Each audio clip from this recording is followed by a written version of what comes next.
Been doing it for? Um, I've been doing the show for 2 years, I think. Hmm. Started in 2017, and it just did itself. Like, I don't know. I'm just a part of the show. Nice. What was your intention behind it?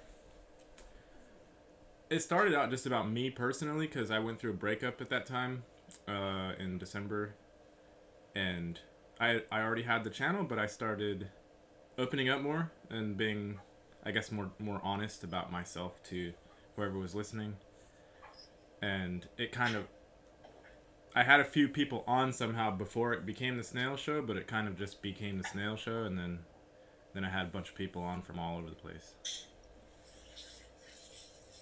As far as like what it is exactly, for me, it's just exploring. So somebody Hmm. comes in and we can explore together through whatever this realm is. Yeah, it's quite the interesting realm we live in. I Hmm. take it you probably read some of my writings on Facebook. Yeah, I like your posts. Yeah. Um, actually, I told you, but I'm gonna be taking a break from social media for a bit because it's the little tendrils are annoying my brain right now. So Yeah, I've taken a break. I've jumped off of Facebook because I just there's something weird going on for a couple weeks, and I was tapping into it in the collective consciousness, and a lot of delusion, hypnosis, and just very strange things going on. And I was like, I don't. I just felt like I didn't want to take in other people's stuff right now. I yeah, needed to really like sit with myself and find out my own truth. But being bombarded by so much information all the time is it can be really really fucking intense. yeah, Um, yeah, we got to be careful of, I just, when I was just hopped on Facebook, I saw a couple posts and I was just like, oh my gosh. um, Compassion. hmm. um, but yeah, it feels good to take a break from Facebook. It does. I mean, it's a big shit show.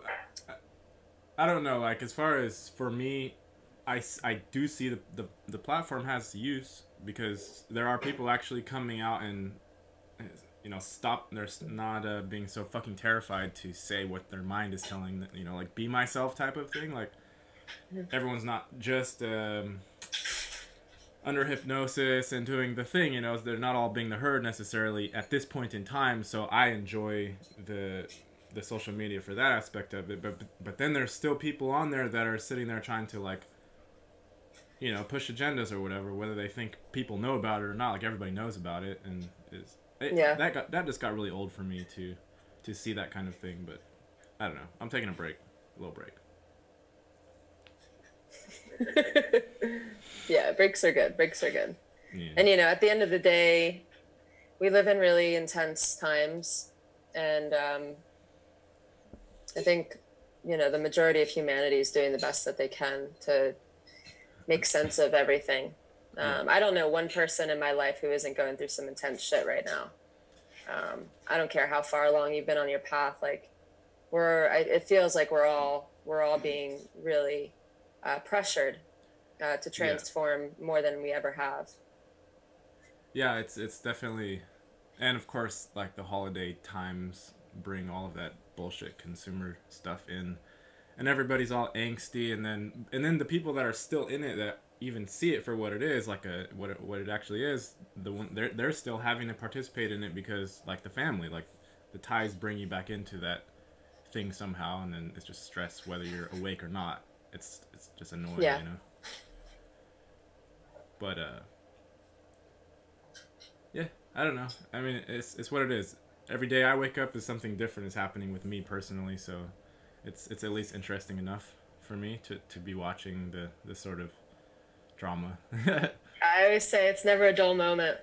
Yeah, So are you recording now, or it's been what's up? it's been recording. Okay, cool. Did you have any questions for me? Yeah, um, you're talking about 5G a lot. Were you not? Is that Mhm. you? Yeah. Can you explain a little bit your thoughts regarding that and how the humans ought to uh, situate themselves with regards to 5G? Um, do you want the my full truth about what 5G is?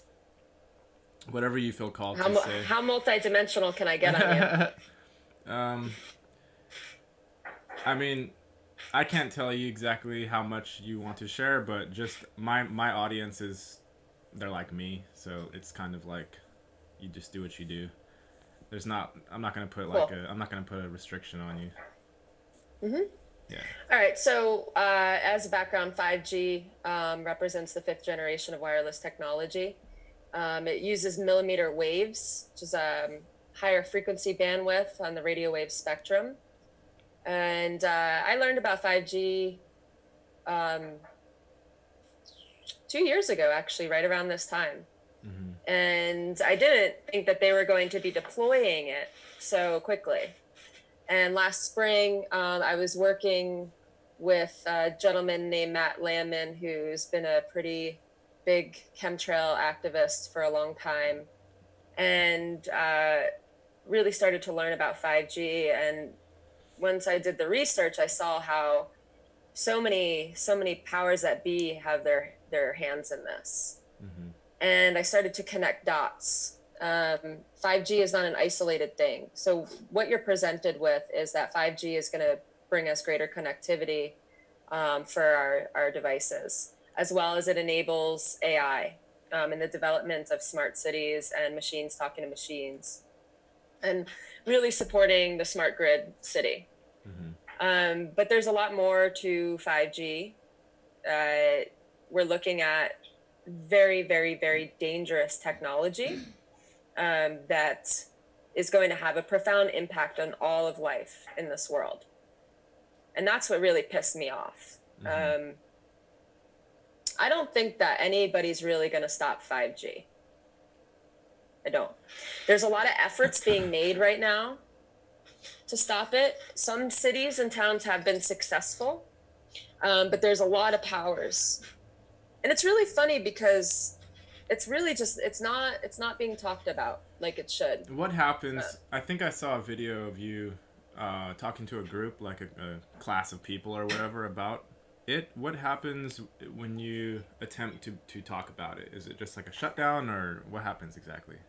Can you say the last part?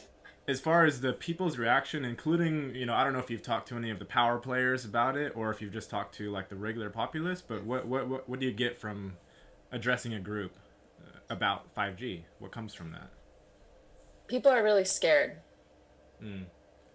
And that's the really hard part about speaking about 5G, is because I see people's reactions of immense fear.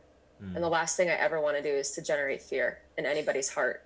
Right. And it's actually why for the past couple of weeks I've just been really quiet and I haven't been talking, and I've just been sitting with myself and sitting with my heart and saying, how is the best way to create awareness while not perpetuating fear? Because fear is good for that 1 second, right? You're in the jungle and all of a sudden, like, there's a tiger behind you and you get a, fight or flight, you get that adrenaline rushing so you can fight or run. Mm-hmm. But we don't want to stay there. And that's what's happened with so much of us, right? Is like we stay perpetually in fear, in the fight or flight. Yeah. I feel that I haven't spoken with any of the henchmen, in the telecom industries. I did speak to several members of our city council here in Tucson. I've Mm-hmm. spoken with the mayor. I spoke to the city attorney, and they're all basically like, it's out of our hands, which in a lot of ways they are correct, because of federal law and FCC law that was passed in 1996, the Telecommunications Act, which basically inhibits our rights to even submit a locally or on a state or federal level our our concerns about how EMFs impact human environmental health. And then recently in September, they created a rule, the FCC created a rule which preempts state and local municipalities of having um, oversight and governance. So in some states like Arizona, they they are allowed to just come in and start installing their towers without anybody knowing. So it's heavily unconstitutional. And anybody who really does the research and sees how the FCC, as well as our government and the telecom industries, are all working together to roll this out very, very rapidly, understands that there's a much deeper agenda at play.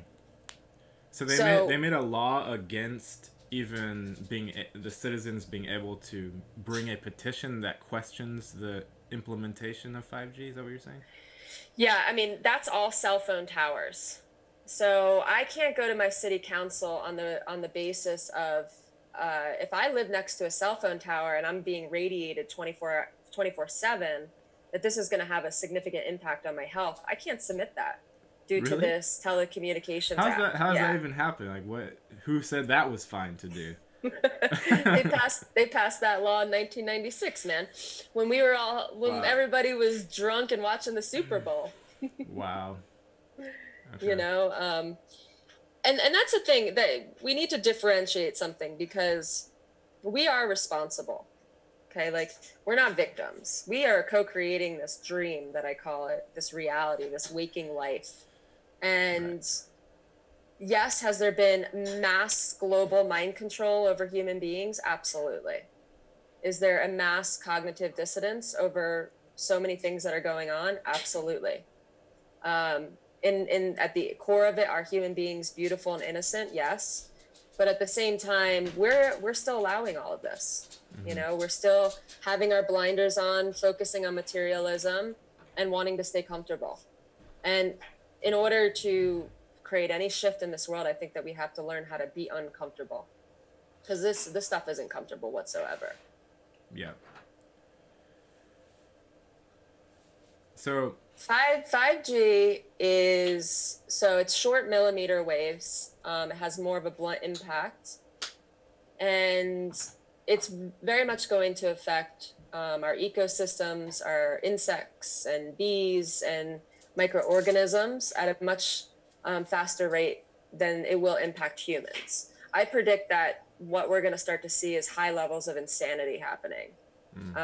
It's just my intuition, and I talked with a scientist who's been doing this research for a long time, and he felt the same thing. And he feels like that we're going to see, what's happening is, like, the human body, the human being as an electromagnetic being, is being bombarded by this radiation, by these frequencies that are not healthy. And at first, even people who aren't sensitive, um, I think that what's going to happen is the body's going to be aware. Whoa, this isn't good. This is higher doses of radiation, and we're going to start to see maybe more of psychotic breaks, and we'll see what happens.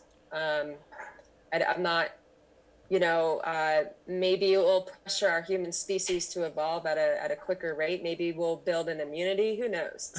All I know is that we're kind of guinea pigs right now, and Yeah. I'm going to be moving out of the city by September and living as close to the earth as possible. Yeah. Yeah. As far as me personally, I have a hard time pinning down what the the 5G thing could be necessarily, because from my perspective, the the people, or the whatever, the herd, are already totally controlled. Like, what exactly are you doing with this other thing that's supposed to bring more control, or more, psyops, bringing in of a thing? It's already done. Like, what is the purpose? Is what I'm asking. From the perspective of the overlords, like, what's the purpose? I have a couple different theories about what 5G represents. One, it's definitely another form of frequency control. It could pair into the Agenda 21 and that whole theory of pushing more and more people into cities, where you'll have more access over. I mean, we have clear evidence of mind control patents, of all sorts of ways to manipulate human brain waves and our frequency, implanting thoughts. I mean, the science is there, the technology is there, we know it's happening. Yeah. So 5G could just be another level of frequency control, another, um, way to tighten the loose ends. Though from a multidimensional perspective, I think that 5G represents something more than that. I think it ties into transhumanism. It could have a connection to the chemtrails and what many people have believed, as well as researchers and scientists documenting that in the chemtrails and what they're spraying is these nanobots, and that we've all got them in our body. Mm-hmm. And so some theories is that the moment you turn on 5G, you're going to turn on the nanobots inside, and that is a form of transhumanism, believe it or not. And so that will be another level. This is all like the dark possibilities. Yeah, I mean that sounds Let's like not some ex- entrainment thing. I don't want to leave out. Yeah. Okay, so everything in life is balanced, Mm-hmm. even though it's really hard to see that in this crazy world. Um, you know, for there to be hot, there must be cold, right? You Yeah. need to, look at electricity.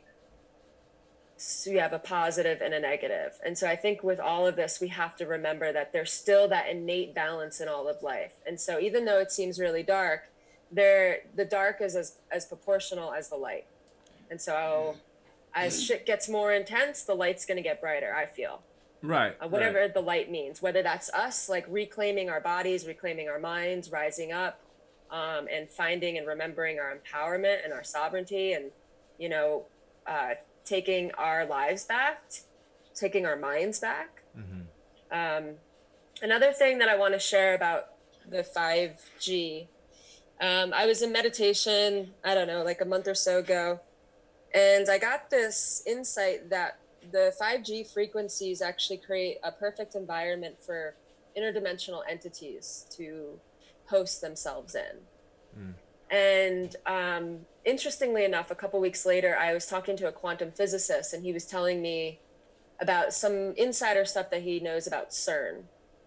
And he was telling me that how much they've been fucking around and creating and opening portals that have just flooded all these entities coming in. And I said, what kind of frequency range are these entities in? He goes, very high frequencies. And I said, high in like what way? Like a positive, healthy frequency way? And he was like, no. And then I was like, in a millimeter 5G frequency way? And he was like, yeah. And then it just like I was like, holy shit, is that true? Is the 5G, are humans being controlled behind the scenes from interdimensional beings? And it's quite possibly that we're more influenced by other beings than we know of. Yeah. As Yeah. we know for millennia now that human beings we're not alone, and we're often hybridized. Yeah. I think for me personally, at this particular stage in my life, I know fully that it's.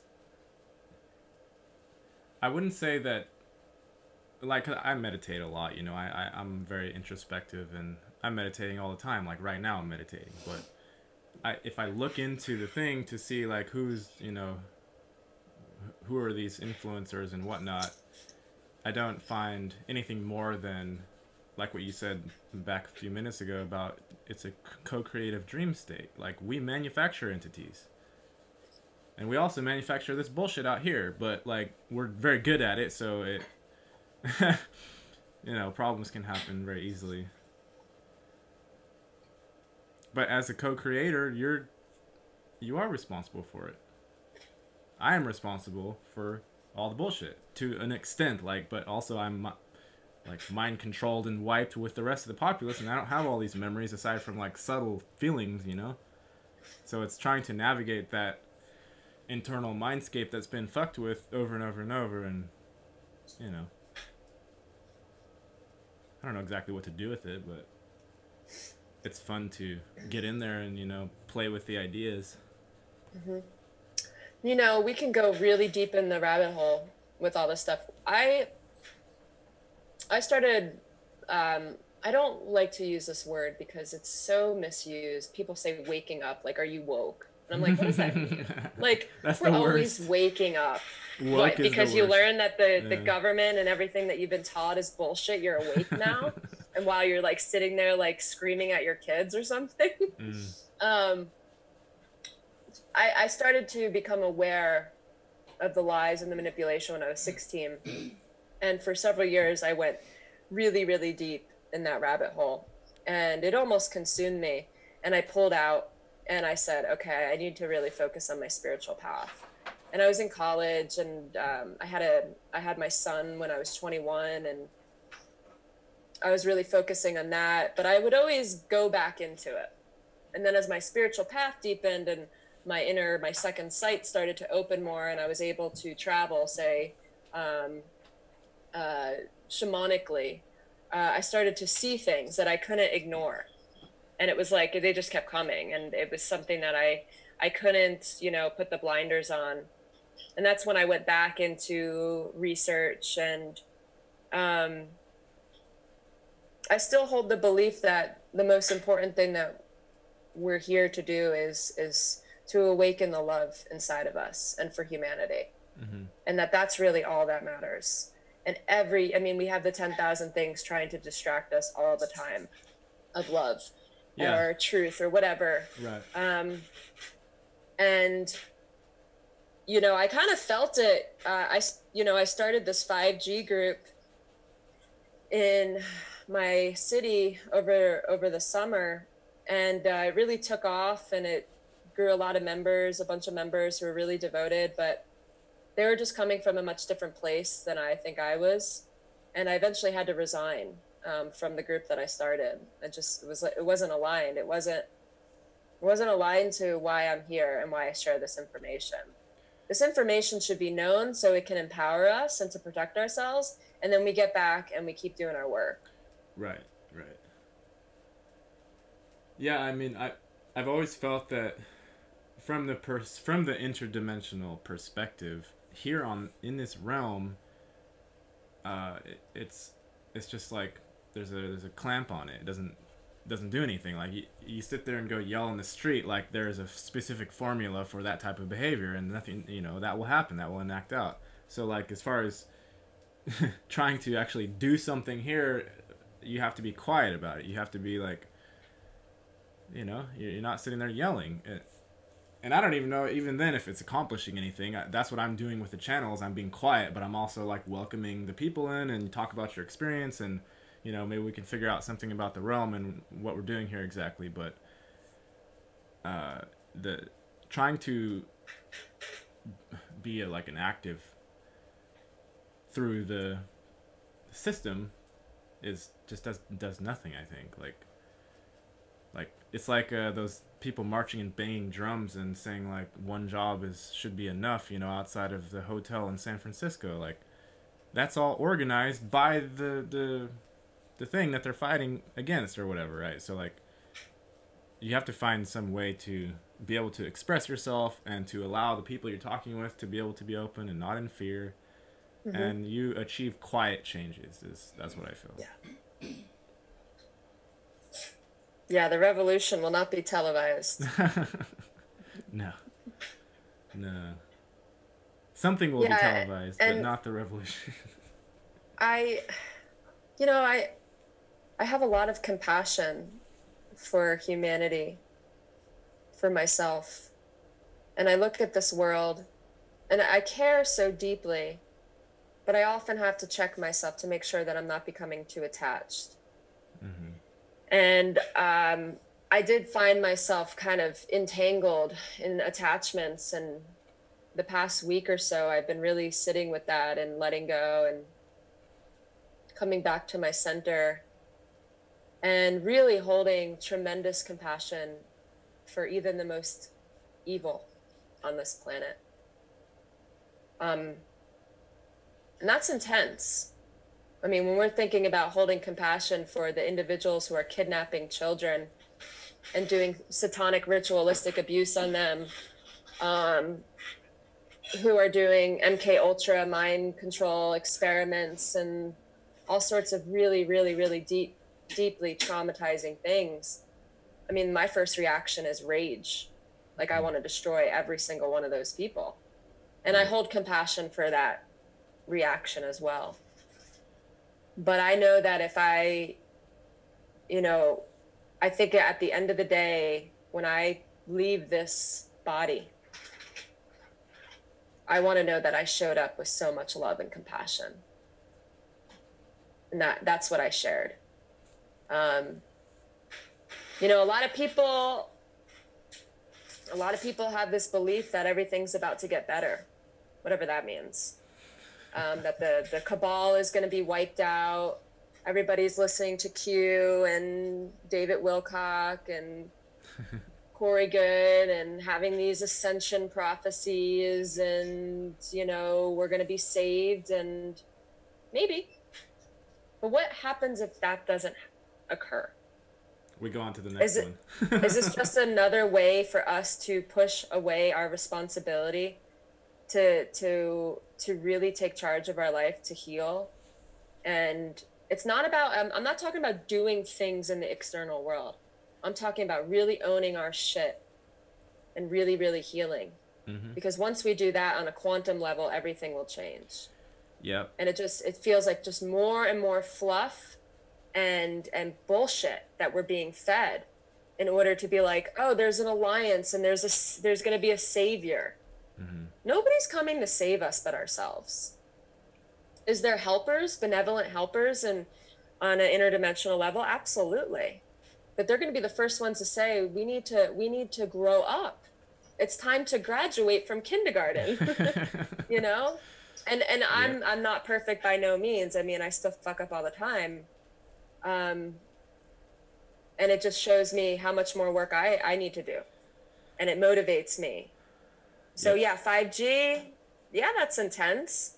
Um, but we got there, that's a symptom of a problem, which has been how far away we have moved from ourselves. Mm-hmm. 5G is just a symptom, like everything else. Yep.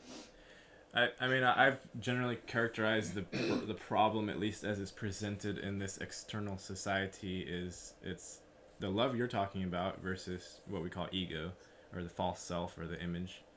That's what the executives are feeding when they're becoming powerful. They're feeding the image of themselves, and they're watching themselves as they're walking down and hopping into their Corvette or Lamborghini or whatever, and they're watching themselves on the TV, and they're watching their false image get multiplied across the place to feed the poor people at the bottom who have no image, and their actual self is nothing as well, according to them, because now they've looked at the image and it's made them think, that powerful person is something I should get. And that's even wrong too. Like, they don't even, you're not supposed to get that thing. That's there to tell you, like, don't get that. But that's what I see as the power play is even the politicians and the kingpins and whatever else, they're stuck in that thing of feeding the image, but they can't just go do self work because they have all these people underneath them asking for things. They're like, the nation across the way is about to send a nuke over here, so you better do something about that, and you have to attend to all of these external problems, and they're even worse off than probably the poor people because they don't, they have more obligations than we do. I have my own, external sort of things that just, they tie me here, and I have to attend to those things, but they're not a ton. They're not like so many. I think the people at the top have more problems probably. It's difficult if they're like real beings, like if they're some robot or something, then it doesn't matter. Like, but if it's the real souled or spirited human being at the top, and they want to be spiritual, how are they going to do that? Well,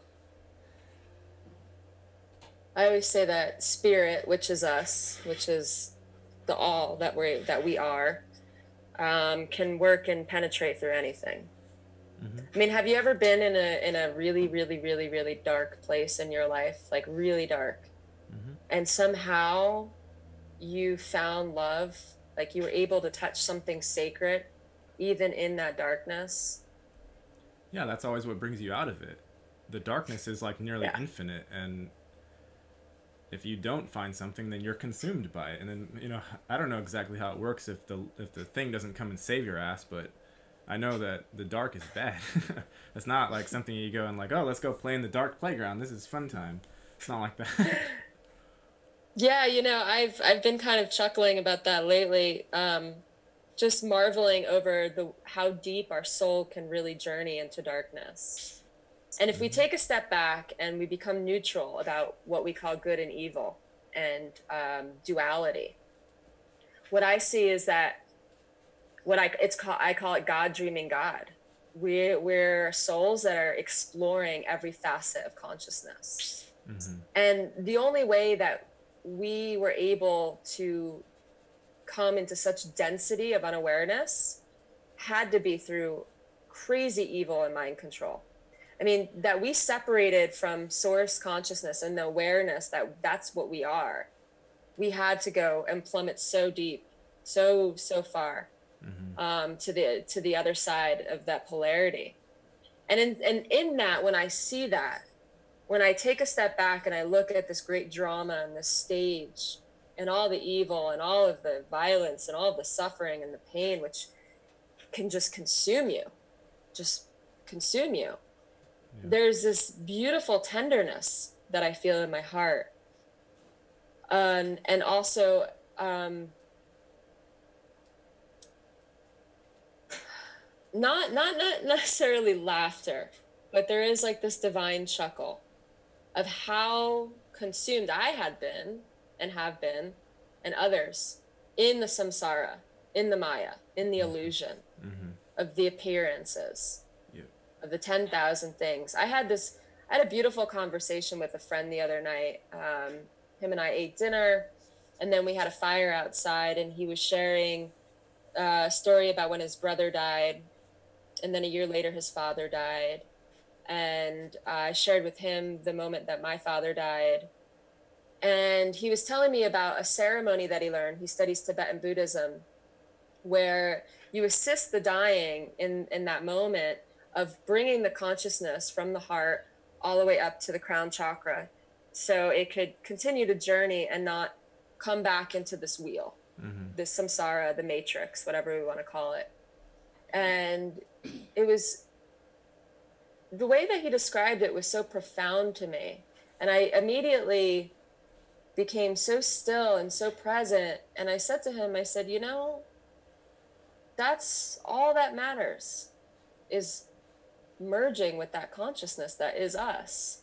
And we're Hmm. so distracted. And why are we going to wait till death to become aware when we can touch that, whatever you want to call it? I mean, this is not religion. This is not, I don't even want to put it in any type of spiritual practice or anything, but just a living, breathing consciousness that is a lot more intelligent and aware. Hmm. We could just say it like that. Some people place that into the earth or other practices. It doesn't matter. And it just reminded me of what's really, really, really important right now. Yeah. It's it is about holding space for me because, like I said before, well, I mean, the Matrix doesn't want me anyway. Like whatever it is that I am, Matrix doesn't want it. So I can't go there get the job, and I can't go do the schooling, and I can't go do this and that. Aside from the fact that like I know it's bullshit. Aside from that, even the Matrix doesn't want me. So I have to simply allow my path to come around how it comes around and try and make any sense of it, some sense of it. But the thing that you're talking about, like that presence, it's always there. Like it's you. It's your very center. It's the center of this conversation. And then outside of that, you can explore. Like you can have thoughts going this or that way, and your center remains like pure.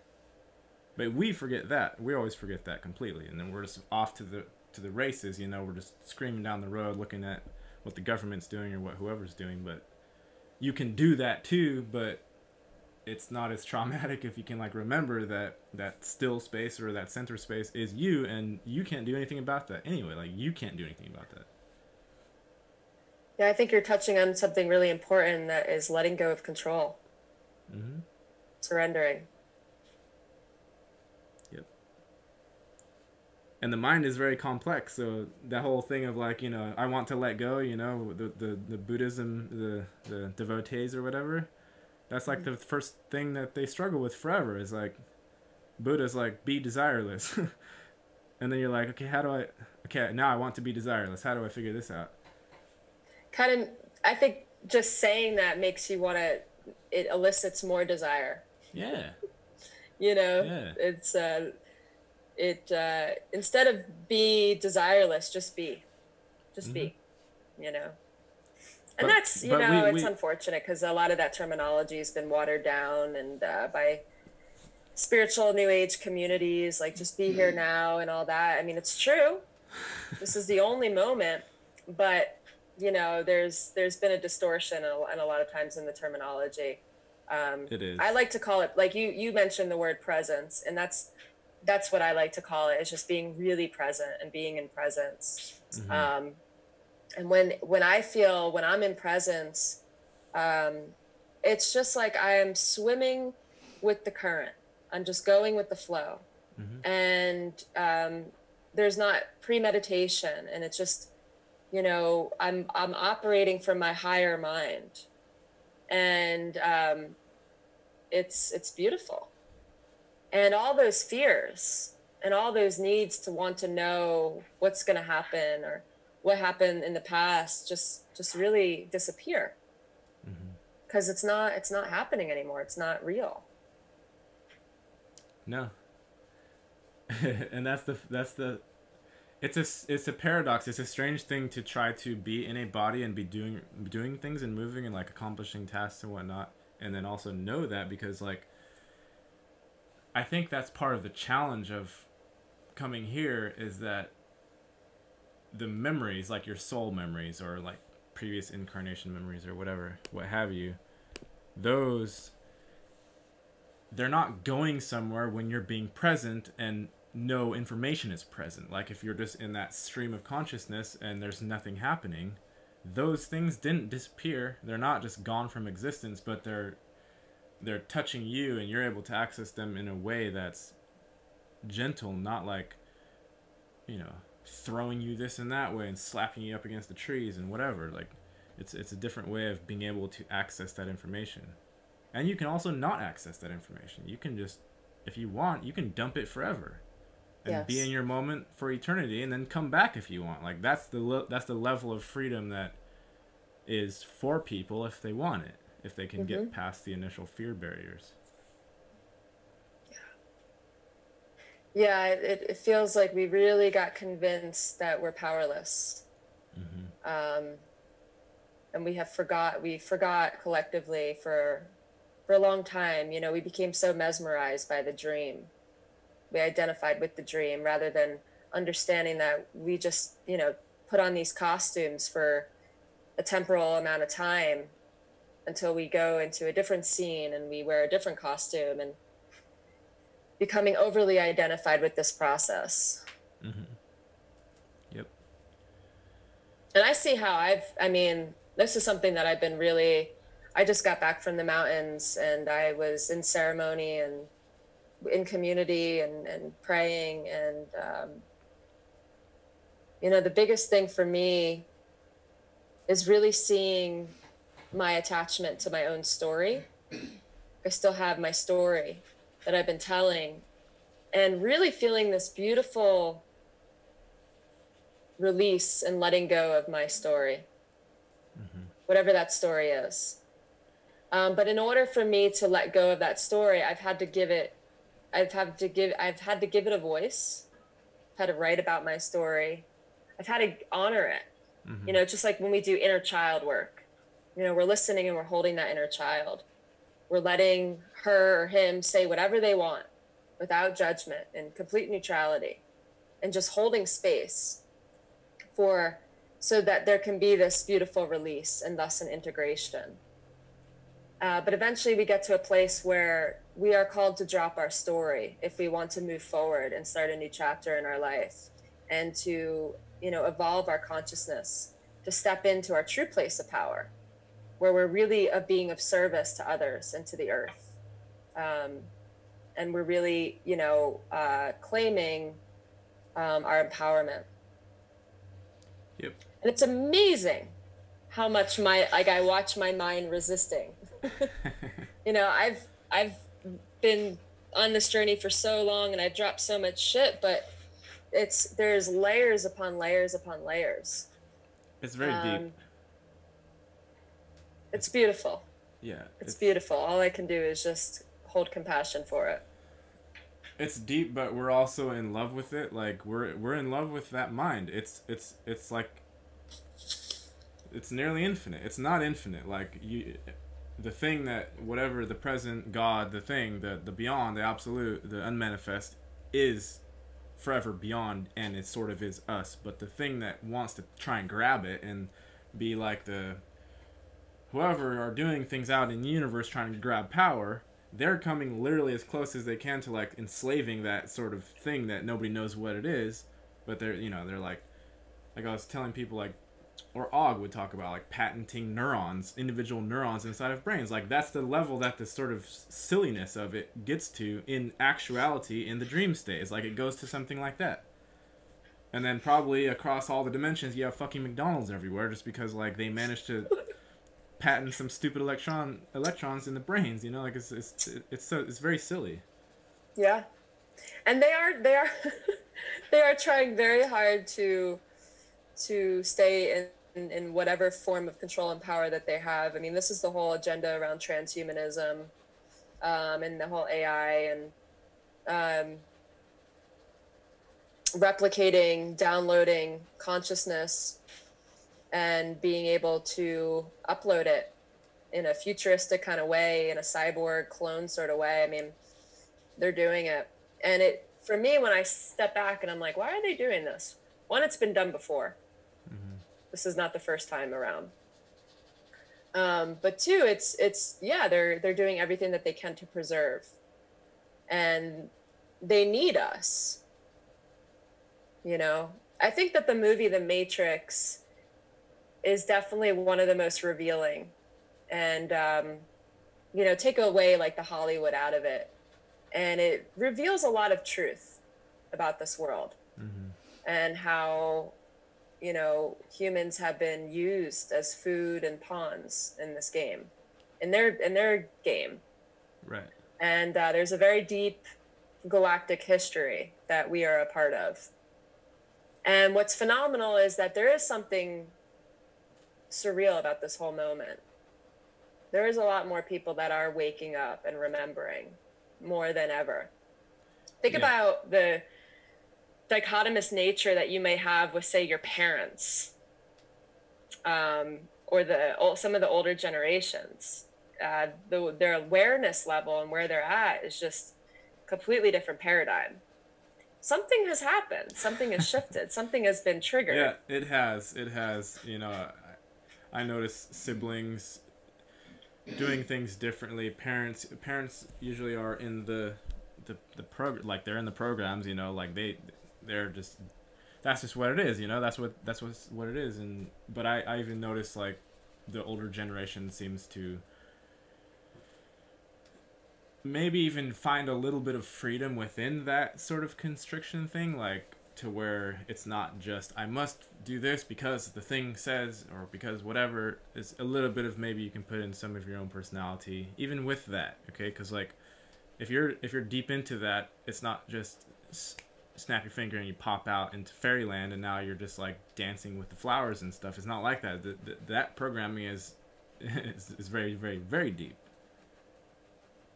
But like you said, I'm also sensing that there are changes that are affecting the collective and the herd, and not just the woke people or whatever.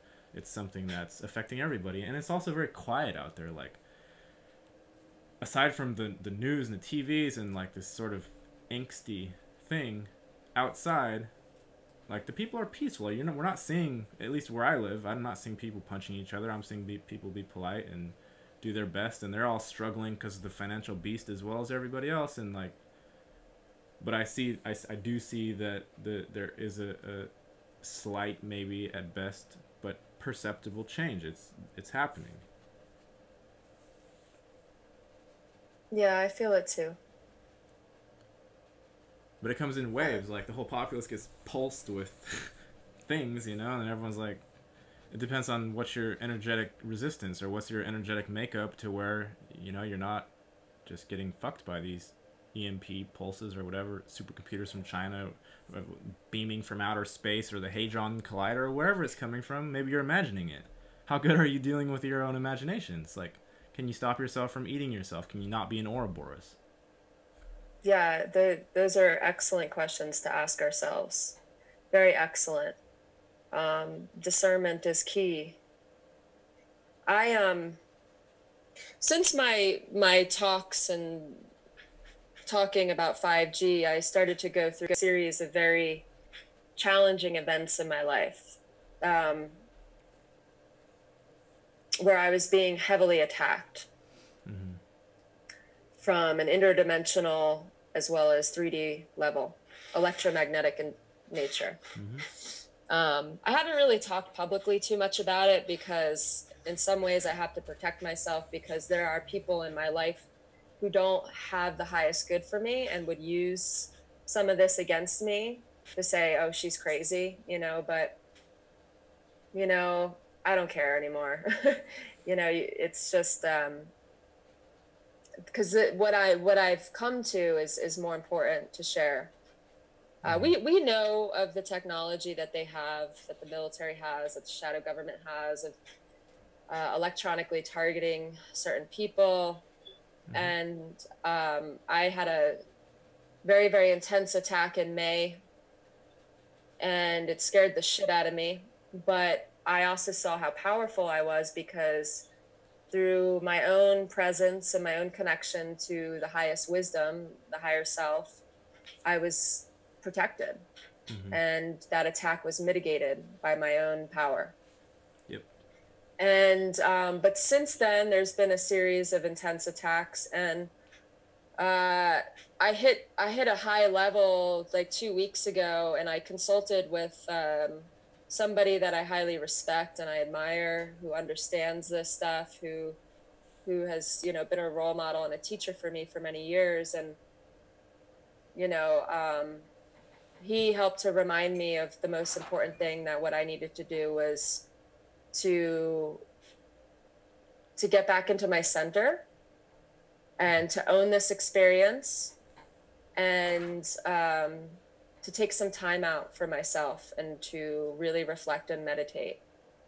And since doing that, coming back into my heart and getting really, really quiet and really sitting with my shit and any trauma that I've been experiencing from these attacks, um, I actually noticed a really amazing opening in my heart. And that was when what I was talking about, this compassion, this flowering of compassion that I have for some of these war crimes and these war tactics and these really devious ways that they will target and attack people who are spreading awareness and truth about really important things. Mm-hmm.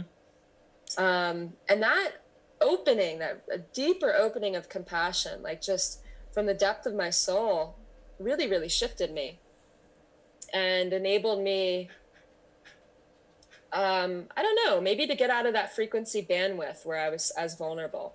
Mm-hmm. Um, I've seen, due to this work and knowing certain people and having connections to insiders who are military, who a lot of different people. We have to be very, very careful and discerning, and know how to dance with this, because it can get very dangerous very quickly. Mm-hmm. They Yep. fear people like me because I'm not just coming and sharing this information from a 3D perspective. Mm-hmm. I'm also sharing it from a multidimensional perspective, but I'm also sharing it from a deep place of love and helping to remind people of their empowerment. The activists who are running around freaking out and angry and living from a place of fear, they're no threat to the establishment at Right. all. Right. They're, if anything, they're playing right into their hands, and they're doing exactly what they want them to do. Right. And getting the serotonin rewards for doing the right thing. Yeah, and it kind of shows that there is a dopamine reaction with the whole, studying all the fringe material. I mean, I know some people who just sit there all day, Mm-hmm. just and it's like warping their mind, and it's just like, yo, go outside and play, go climb a tree or go Right. to the park or go into the mountains, right? Because we can, like I said, we can get too far down into the rabbit hole. And then what Yeah. happens 10 years later and you're like, fuck, what did I just all that time? Well, I know all this stuff, but have I come any closer to the true solution? Mm-hmm. And I think that true solution is liberation from within. Yep. I've always wondered why some of like the great spiritual masters, they don't talk as much about, the shadow government and the powers that be and the AI and the manipulation and the archonic beings. But I realize that they're not talking about it as much. Some have, because it's not necessary in a lot of ways. In a lot of ways, the goal is to help the human soul heal and to come back into that presence and to come into that flow.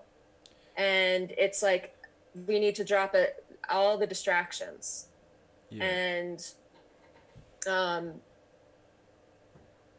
a lot of this stuff is a major distraction. It is.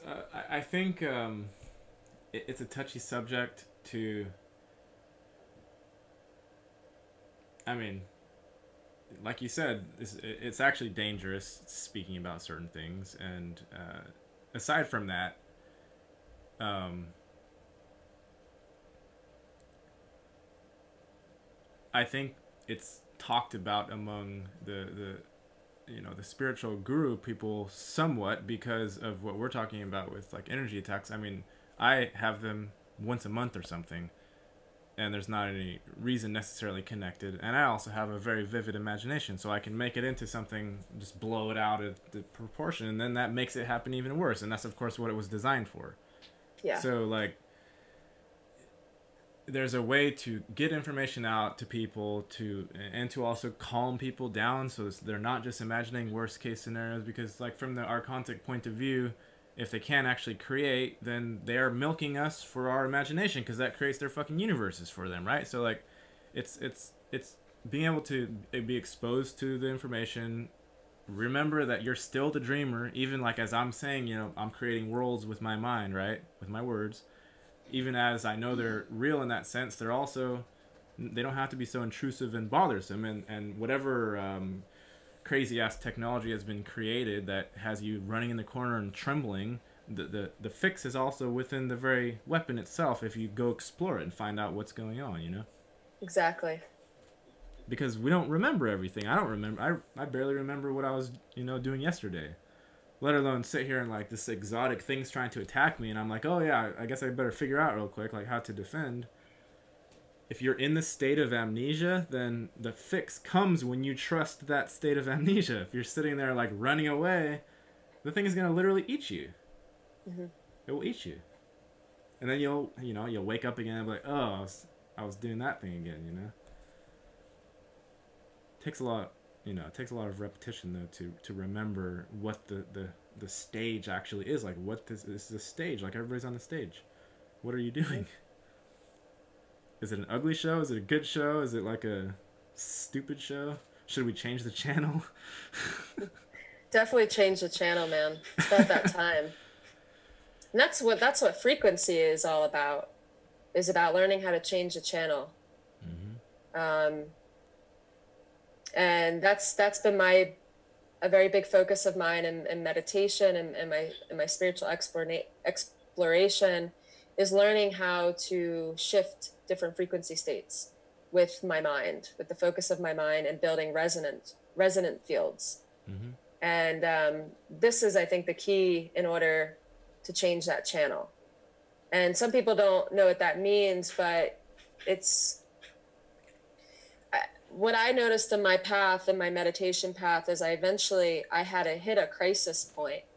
I actually went through some severe trauma, and I just locked myself up back in my house, and I just was meditating and meditating, and that pressure was exactly what I needed to be able to shift my consciousness and become aware of my power as a multidimensional being. And it gave me insight into how time travel can even happen, how we create wormholes and portals with our minds. We are very, very phenomenally powerful human beings, very, very powerful. And that's just like the coding. That's just, the tip. Things like walking on water and these miracles, bilocation and stuff. These are all very real things. Mm-hmm. It's all about frequency. And it's all about, for me, it's the way that we can focus our mind. And so I think in all of this game, no matter what's happening, is we need to follow our heart. Because there's a lot of people that are going to tell you a lot of different things about what's right and what's wrong. Some people have said to me, Ashley, you just need to learn how to adapt to living in a city and just, learn how to transmute the beast. And I'm like, yeah, that's cool, but maybe I don't want to do that. That's not my truth. That might be Right. your truth, Right. but that ain't my truth. And I respect you for your truth, but I much rather frolic in the mountains and, play in the meadows and swim in the ocean rather than Yeah. being immersed in, you know, in an environment that is very much frequency control and manipulation. Yep.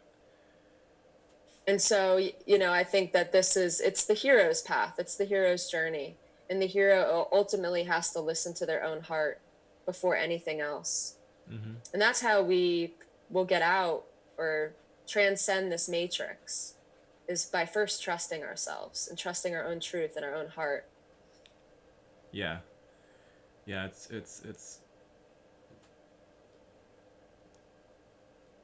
It's difficult to do that. It just is, and I forget daily to center myself. I'm like, I have to remember somehow. Maybe that's what the negative things are there for, to be like, hey, the thing's actually trying to like consume you in every single possible way, and try to remember at least to stay present and whatnot, right? Because if I let myself go into Matrix, then I'm doing like that sort of retarded slave dance where it's like, touch the button in the correct order and we won't shock you. Like that's what the Matrix is for every single human being, as far as I'm concerned. Like it's feeding out patterns and they have to dance the patterns correctly, otherwise it shocks them. It's like a rat in a cage or something. But you don't get sad. It's just reverse. It's upside down realm. It's you're fucked if you're at the bottom and you're fucked if you're at the top of the hierarchy. It's the whole thing is retarded. But I can get slipped into that because I'm like a chess player. Like I like playing with these things, so I'll go into the Matrix and be like, all right, Matrix, bring it, and see if I can, get, time my shock out a couple seconds from last time. Like something like that. You can forget that you don't have to play that game because the Matrix is better than you. It's smarter than you. Like this, as far as this battle of archons or whatever thing, that mind ends up eating itself. It's the Ouroboros, so it's very intelligent, and you can go into that and get eaten, but you don't have to, or you can let it bite a pinky off or something and then come back or whatever. But you don't have to. Like I have to remind myself to not play that game because I actually don't enjoy that game. For the most part, just it's painful and it sucks and energy attacks suck and all this pretense and lies and image stuff is just it's terrible. It's none of it's fun. Mm-hmm. Billboards are ugly. They have no creativity whatsoever on them. That thing is just ugly. So I don't know. Yeah, I mean that's the key, man. Is we have a choice, and it's like, I mean, when I've been sitting in my piss and shit in the deepest of my darkness and my suffering, and I'm like, are you done? Are you ready? Or you want to sit here more? Uh-huh. And it's like, yeah, I'll sit here a little bit more. It brings good poetry. Mm-hmm. It inspires great art. Yep. Yep. And that's what's so precious and beautiful about it. But eventually we get to this place where we're just like, okay, I'm ready to step out of that game. Mm-hmm.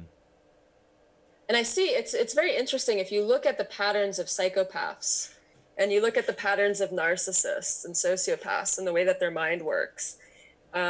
They see everything as a game, Mm-hmm. everything as a chessboard, and that they're here to divide and conquer. And the greatest way to neutralize and to get away from the psychopath, the narcissist, or the sociopath is by walking away and not playing their game and saying, I'm not here to participate in your game. And Yeah. on an energetic level, once we walk away, if we're not attached and they can't hook, their parasitical, tentacles into us, they have to find a new person. Yeah, that's find a new playground, right? Yeah. I mean, that's on personal levels, that's what I've learned a lot with very toxic human beings in my life that I walked away from, and learning, like just witnessing and observing their patterns of behavior and their sickness, and looking at that on a micro level, and then actually being grateful for them because they've taught me what it looks like on a macro level. Because all they're doing is playing the role of the archon. Mm-hmm. They're playing the role of that reptilian brain Yep.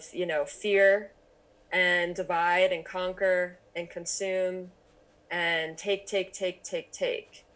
And no empathy, like none of that forgiving spirit or that peaceful spirit, that heart space that you get Yeah. from genuine humans. It's literally not present in those beings or those creatures, whatever they are. I don't know what they are, but there are beings that they play the role well. It's like they took our consumerist image oriented society and they said, like, let's take all of this stuff that we've created as image and then stick all of that information inside of a human being, like inside of a body, and then have Mm-hmm. that. It's like regurgitating itself. There's nothing in there whatsoever, and Yeah. it will defend itself endlessly against, if you try to say, like, hey, like, can you ever do something nice or like consider it, or is that actually like impossible, and that will be another attack on them, and then they'll row you along down the stream of Mm-hmm. shit that you've been in the entire time.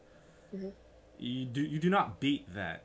Like, you don't go play chess with that creature and say, like, I'm gonna teach it how No, to love. Like, no, that's no, it not doesn't work. not happening. And I was under that illusion for a long time, and that was old childhood codependent patterning.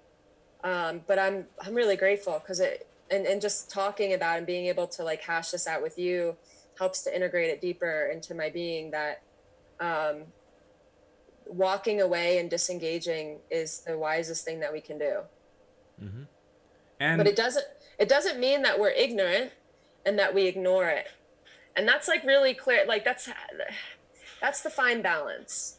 One of the things somebody asked me, why do I care about 5G?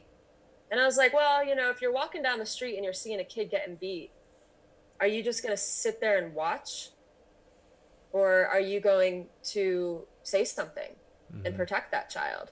It actually happened to me a couple of weeks ago when I was in Phoenix, Arizona. I was in a store and I watched this man. It must have been this kid's dad, and he was being violent and aggressive. And I like had to step in and intervene. And I did it from such a presence of love, like I really got focused. I really like went into my heart, and I came in just like fiercely compassionate, but fucking fierce. Mm-hmm. And like the whole energy just dissipated. I could see the puppet strings, I could Yeah, see the yeah, violence playing out. And that's why I think, some of us are here on different frequency waves. Like some are, for me, it's always been, I've been a seeker of truth and love. Those are like the two things. Um, some people might be here for other reasons, in genuinely good ways. But those two frequency states, two aspects of the source is why I feel that I'm here, and I'm here to anchor. mm-hmm. And I notice that when I'm really in that presence, when I'm in those frequency fields, when I build those states of consciousness and I emanate that energy on an electromagnetic level, how the whole environment changes. I mean, this is how telepathic communication happens. Um, and more, I'm opening up to the way that we can have significant impact with some of this really dark shit is by our presence. If you've ever met somebody who's really, really embodied and really, really has cultivated self-awareness, they walk into that room and they're just a force. And like the words that come out, the vibrations that they hold are so connected to that source consciousness that they will change. It's like alchemy. Yep. the environment. And I think that these are the ways in which we're going to dismantle, these systems of control, is by, if you think about, if you have a protest of 1,000 people and they're all shouting and they're all pissed and they're fighting against something, what kind of energy on a quantum level does that do? What does that build? It just builds more resistance, Yeah. more resistance. And imagine 1,000 people who come together and they're in their heart and they're connecting and they're using the power of our very, very, I mean, our heart is a generator of so much electricity, of so much power. And we were really centered in our heart. Imagine the change that we can be doing. Yep. Yep. And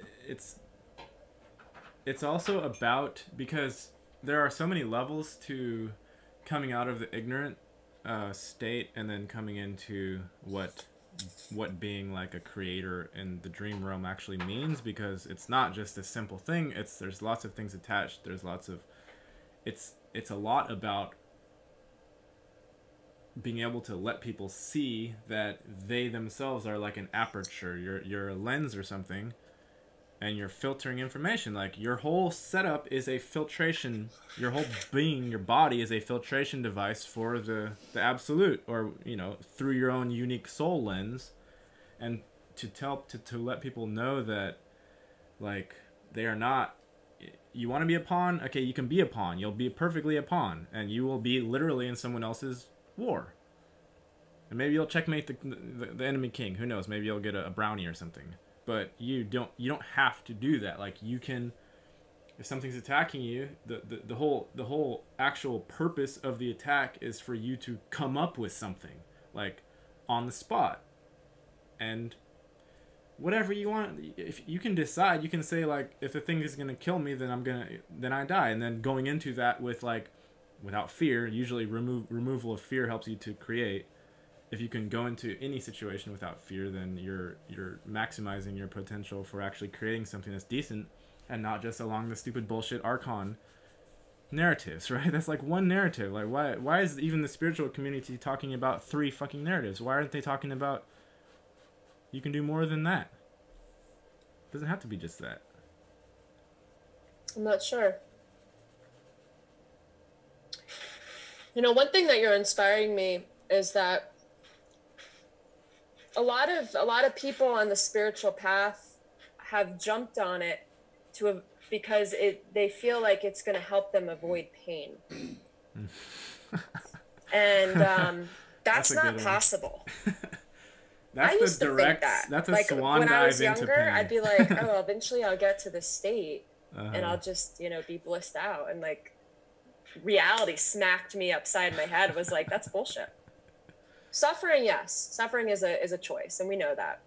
But I also had to go through so much immense suffering to realize that I didn't have to always suffer. Pain, no, pain's inevitable. So, for instance, yes, we have a lot of power and sovereignty, but let's say there was a draft tomorrow. We went to war. This country went to war, and there is a draft. And yeah, there'll be a large population of men and women who would, hightail to Canada or Mexico, Mm-hmm. but there'll be a large population who just don't have that option, that they would Yep. have to be drafted. And those are the situations in life that we realize, we are a part of a much bigger picture. And so it's like, it's not just this egocentric co-creation experience. Like, we're Right. co-creating it as a mass consciousness. Right. Right. And just because we focus and meditate on love and light all day long doesn't mean that hard, painful shit isn't going to come in our life. And some people call it karma. I'm not even going to go there. It's just, we're participating in this Mm-hmm. dream. And so it's always about, okay, well, is the divine, is love absent even in that moment, in the gravest of situations where you may be drafted to a war and, handed a gun and say, okay, go and slaughter this village with women and children. Mm-hmm. And I think those are the moments, and that's the moment that we're in right now, is that there's so many forces that, like, as much as people talk, we still got to pay taxes to a beast of a system. Mm-hmm. We're still under, the governance and law of a very corrupt, corporate dominant, you know, um, patriarchy. And so we also understand that we have to be really compassionate with where we're at and not believe that some spiritual path and some quantum power is going to enable us to avoid pain. Um, No. and there's a realness to that. There's a reality to that, because I think that's where people get stuck in a really big illusion.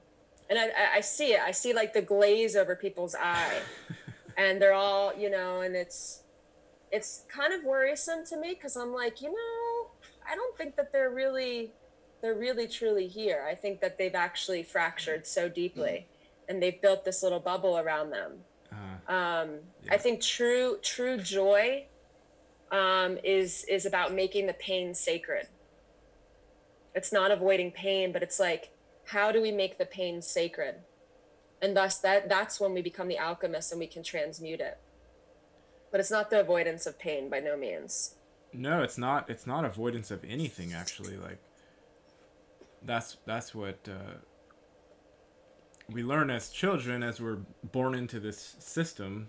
We learn that number one, pain sucks. Number two, you're gonna get a lot of it. And I say pain not like getting beat over the head necessarily, but the pain of being as a spirit being that's free, being literally forced to go do the same stupid thing every day and learn nothing and be not treated with any respect whatsoever. Like that is painful. That's, as spirit beings, if we come in with remembrance or knowledge of who we are as children, we're immediately put into the cult machine at that moment, and it's painful. And so I think you start fracturing at the when you start watching TV, or when you sit down in the first classroom and you have to recite the Constitution, which doesn't exist. Like you start seeing these things, you see these dichotomies, these doublespeak, Orwellian bullshit, Hegelian dialectic bullshit things, and we see also that it's worked flawlessly because nobody's saying anything about it. It's painful. Like it's painful to be brought into the realm that way, and I think It's people very run. painful. They run away from it. They run, and then everybody's programmed with the savior thing, and then the first step out of it is like, okay, that's bullshit. But then you're still in that. You're still like, well, if something was powerful enough to make this system, which is appearing that it's going to save you or not, then there must be some actual like deep darkness that sprang from, and then that begins your actual path where you go fucking look at that thing. What is that thing that created that? Then you're doing something at that point. It's not fun. There are some No, and I think, fun moments you know, along the way. it's beautiful if we can be real about the pain. Um, I've been participating in community and women's circles for years, and I'm currently in a women's group right now, and I love my sisters so much because it's so fucking real. And we get together and we cry and we share and we lay it all out. And it's painful, but we hold each other in this way that just, it makes the pain sacred. Mm-hmm. It brings the balance in. And I feel so blessed. I feel like that's what our world needs more. We need to be getting together in tribe again, and with a talking stick or a magic wand, I don't care, and share our authenticity, share the things that we're ashamed of, share the things that we're worried about. It's just like, it's one of the reasons why I share so openly in my writing, um, because for me, my path of healing has been about being as honest and authentic as I can, and not hiding and running away anymore from my own shadow. And I see that a lot of people still have a really, really hard time with that.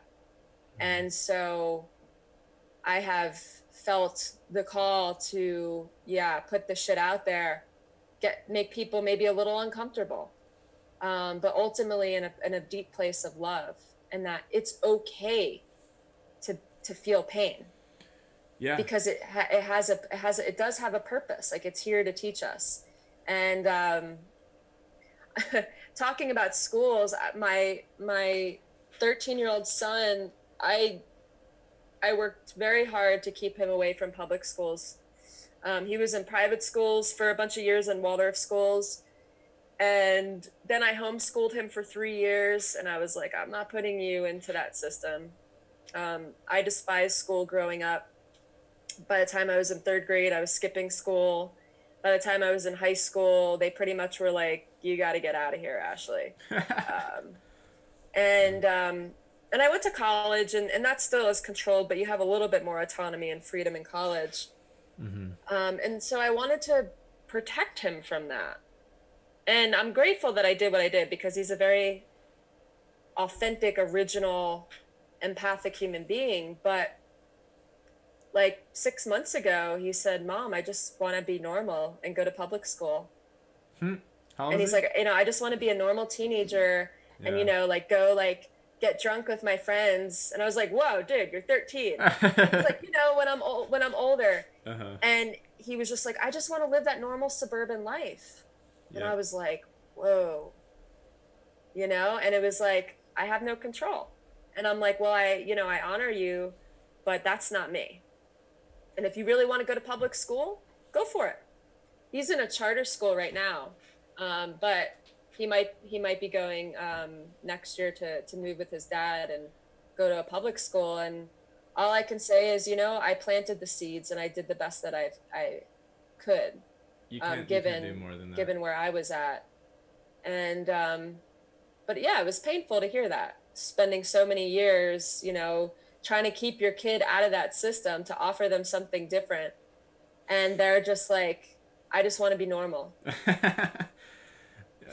Yeah. I mean, I give I do ride share for money right now, so I'm transporting all these people in San Francisco, and I see the Waldorfs and the Montessori kids, and they're completely different. They're sitting there with their parents discussing, like Elena, Crystal, our friend Crystal. She's like, time doesn't exist. She's 5 years old. Like, she's sitting here, doing these things, but the there is the balance of, is this even correct to do, because when they're out of school, they're going to work for a corporation, and that was what the schooling was preparing them to do. So now when they go into the corporation, which was an extension of the school, they're going to feel like shit, and they're not going to fit in. So the spiritual awakening is going to come one way or the other, whether you stick your kid in public school or private school. Like, I personally don't know if you can really do a lot about that. I don't know. Yeah, you can't isolate them. Um, and that's what I kind of recognized with my son. I was just like,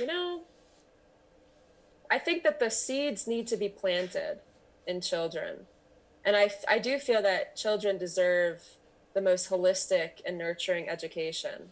Mm-hmm. I think that the way that the school system has operated is very sick. And I was a counselor in schools for many years, and I saw it.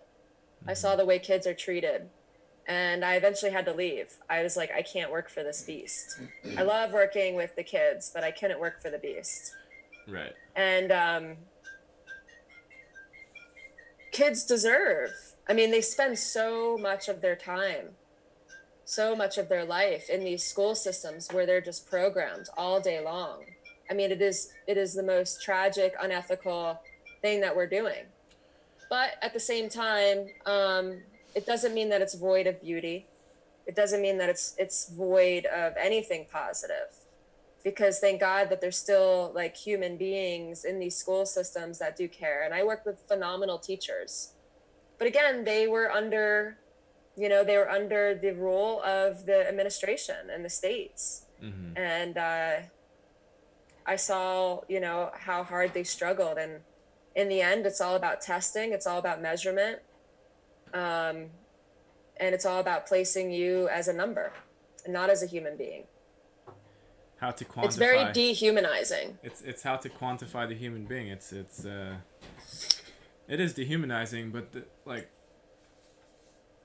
they're still not touching you, what you are as the human being. Even if you quantify, like, the history of your body mind complex, even the stuff you can remember in your mind had little to do with the complexity and like diversity and beauty of how your present moment flowed itself out. Like those memories of that have very little to do with it. And the thing about it is the school system only teaches the memories and the fake memories. Like they're not even so-called real memories. Like that's how debaucherous that system is you're like you're thrown down the throat like all these ideas about the history and the past, and they're not even on a multi-dimensional layer. They don't make sense. It's like just it's mind-boggling to even look at what it means. Like the history books or the stuff it's so discombobulated that I think it numbs everybody. Like it numbs the children, and they're just like, Mm-hmm. just let me go play, but then they can't go play. So it's a weird thing. I don't know. But they are also with each other. So they are with beings, and they're learning. It's almost like if you were in. It's like a boot camp, you know. It's a boot camp. School is a boot camp for spirits. So you're in there like getting your ass whooped and stuff, and you're trying to sit there and like pass a love note to somebody, like a pretty girl or something, and trying to have some amount of realness or humanness in there, even though it's difficult. Like it's like a very tough boot camp, I think. Mm-hmm. Well, I hope that in the future we can move towards systems that are much more nurturing of the human mind and the heart and the spirit, Mm-hmm. because I think we're really deserving of that. And I see what happens with children when they feel loved and nurtured and seen and heard. You know, Mm-hmm. I worked with children who had, you know, a lot of challenges, and I would get the kids that nobody wanted to work with, that they demonized, kids who were violent, kids who pulled out knives on other kids in schools. Mm-hmm. And in the beginning, they test you because it's like a wounded animal. They got a lot of trauma and they don't trust you. And you just hold space and you just create safety and acceptance. And then eventually, and I learned this too when I was running youth programs, summer youth programs. In the beginning, the kids are always apprehensive because they haven't been treated with dignity, that they actually are a human being that has a voice, that has, you know, innate rights. And so when an adult is offering this, it's very confusing. It's almost like if you've been so hurt and heartbroken or you were abused, that when love shows up at your door, it feels fucking terrifying Mm-hmm. because you don't know it. You can't trust it. Yep. And so it's the same thing with these kids. But once there's a rapport that's built, once there's trust that built and safety, and they can feel free to express themselves, rapid transformation happens. And it's incredible. And that's what I would love to see happen again for children in a much more holistic environment. Like, I get it, you know, like we're in this system and it's ultimately warriors training. Mm-hmm. Can you turn on light on? Yeah. It's ultimately warriors training. But when are we going to be done with perpetuating suffering? You know, like, you know, it's something I'm really passionate about. I'm really sensitive about, because I've seen the way that it impacts children and their heart. And if we really want to secure a healthier future, we have to start with the children. Yep. Even allowing the kids to have a voice, like that was one of the things I wanted to do with the channel, and it ended up happening with Elena, or with our friend Crystal's daughter, 5-year-old daughter. So we had the Elena show that's back there in the timeline somewhere, and she, you know, I gave her free reign. Like I even said it was her show, so she was able to do the thing and move us through the house and talk about this or talk about that or talk about her ideas or her philosophies or all these things. And she has fully formulated like life visions that come out when she's doing the thing, and she's not like, kids, they don't actually buy into the hierarchy bullshit. They don't actually do that. They're like laughing at the fat teacher dude pretending to have authority. They're laughing their asses off. Inside, they'll pretend to obey him and stuff, but like they're not doing that inside. And the kids these days, man, they're on fire. They are evolved beings. They're old souls. And the kids who are all doped up on Ritalin and are all quote unquote fucked up in the schools, those are the renegades. Those are the ones breaking the system into pieces. Mm-hmm. The system can't control them. They're trying to control them by doping them up, numbing them out, Yep. feeding them all this garbage on the media. I mean, I remember I grew up, I was born in 83. And so I was like a night, like watch cartoons. And then in the early 90s, I remember cartoons back then, and they were definitely fucked up. But now, the things that they have on there, it's just like, and I'm like, is anybody else seeing this? Like, this is crazy. They're really trying to program these kids so deeply. Yeah, I've seen a few of the cartoons. Uh, I don't know. It's pretty bad. The yeah, it's pretty bad. But yeah, I think of focusing on like the archontic influence wants attention. Like it wants everyone like, ooh, look at their big bad technology that they're rolling out. Like that's what it wants. It wants that. If you don't feed that and you're like, let's go hug a tree or sit in a meadow and dream or something, or let's like take the child and say, hey child, like this is okay, you know, you don't say the word fucked, but this is the most fucked up playground you're ever going to be born into, but you actually still have power here. Like you could even, if you tell a kid that, you know, quietly, so like they don't go and talk to the mayor about it, then it actually does, it will plant a seed in that child, and they will be able to play the stupid Archon system game in the schooling or whatever, but they will also be able to use their magic abilities, because the stuff that's been repressed, everyone still has it. It's just you're using it in a more nuanced, more subtle level than when you're actually like having warfare, visual warfare, or whatever. It all became very subtle, the way things actually happen now. So I think if you can tell a kid like, yeah, this is, you can do stuff, you can move, just be careful. Give him some bubble wrap, a little bit of bubble wrap or something. I have a hard time with that. I'm still asking myself where my truth is around that, because it totally makes sense. Where we place our thoughts, we place our power. And so if we're always focusing on archonic energy and the powers that be, that are looking to harm us, well, we're going to generate that, right? Mm-hmm. Yet at the same time, where's the fine line between that and dissonance?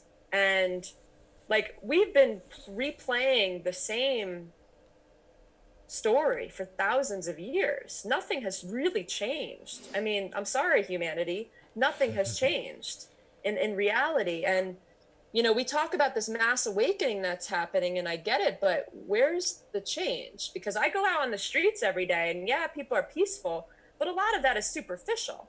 A lot Mm-hmm. of people aren't even paying attention and looking at their shit. They're going home and they're distracting themselves and Yeah. watching porn and looking at Facebook and looking at the stock market, Mm-hmm. you know? And it's like,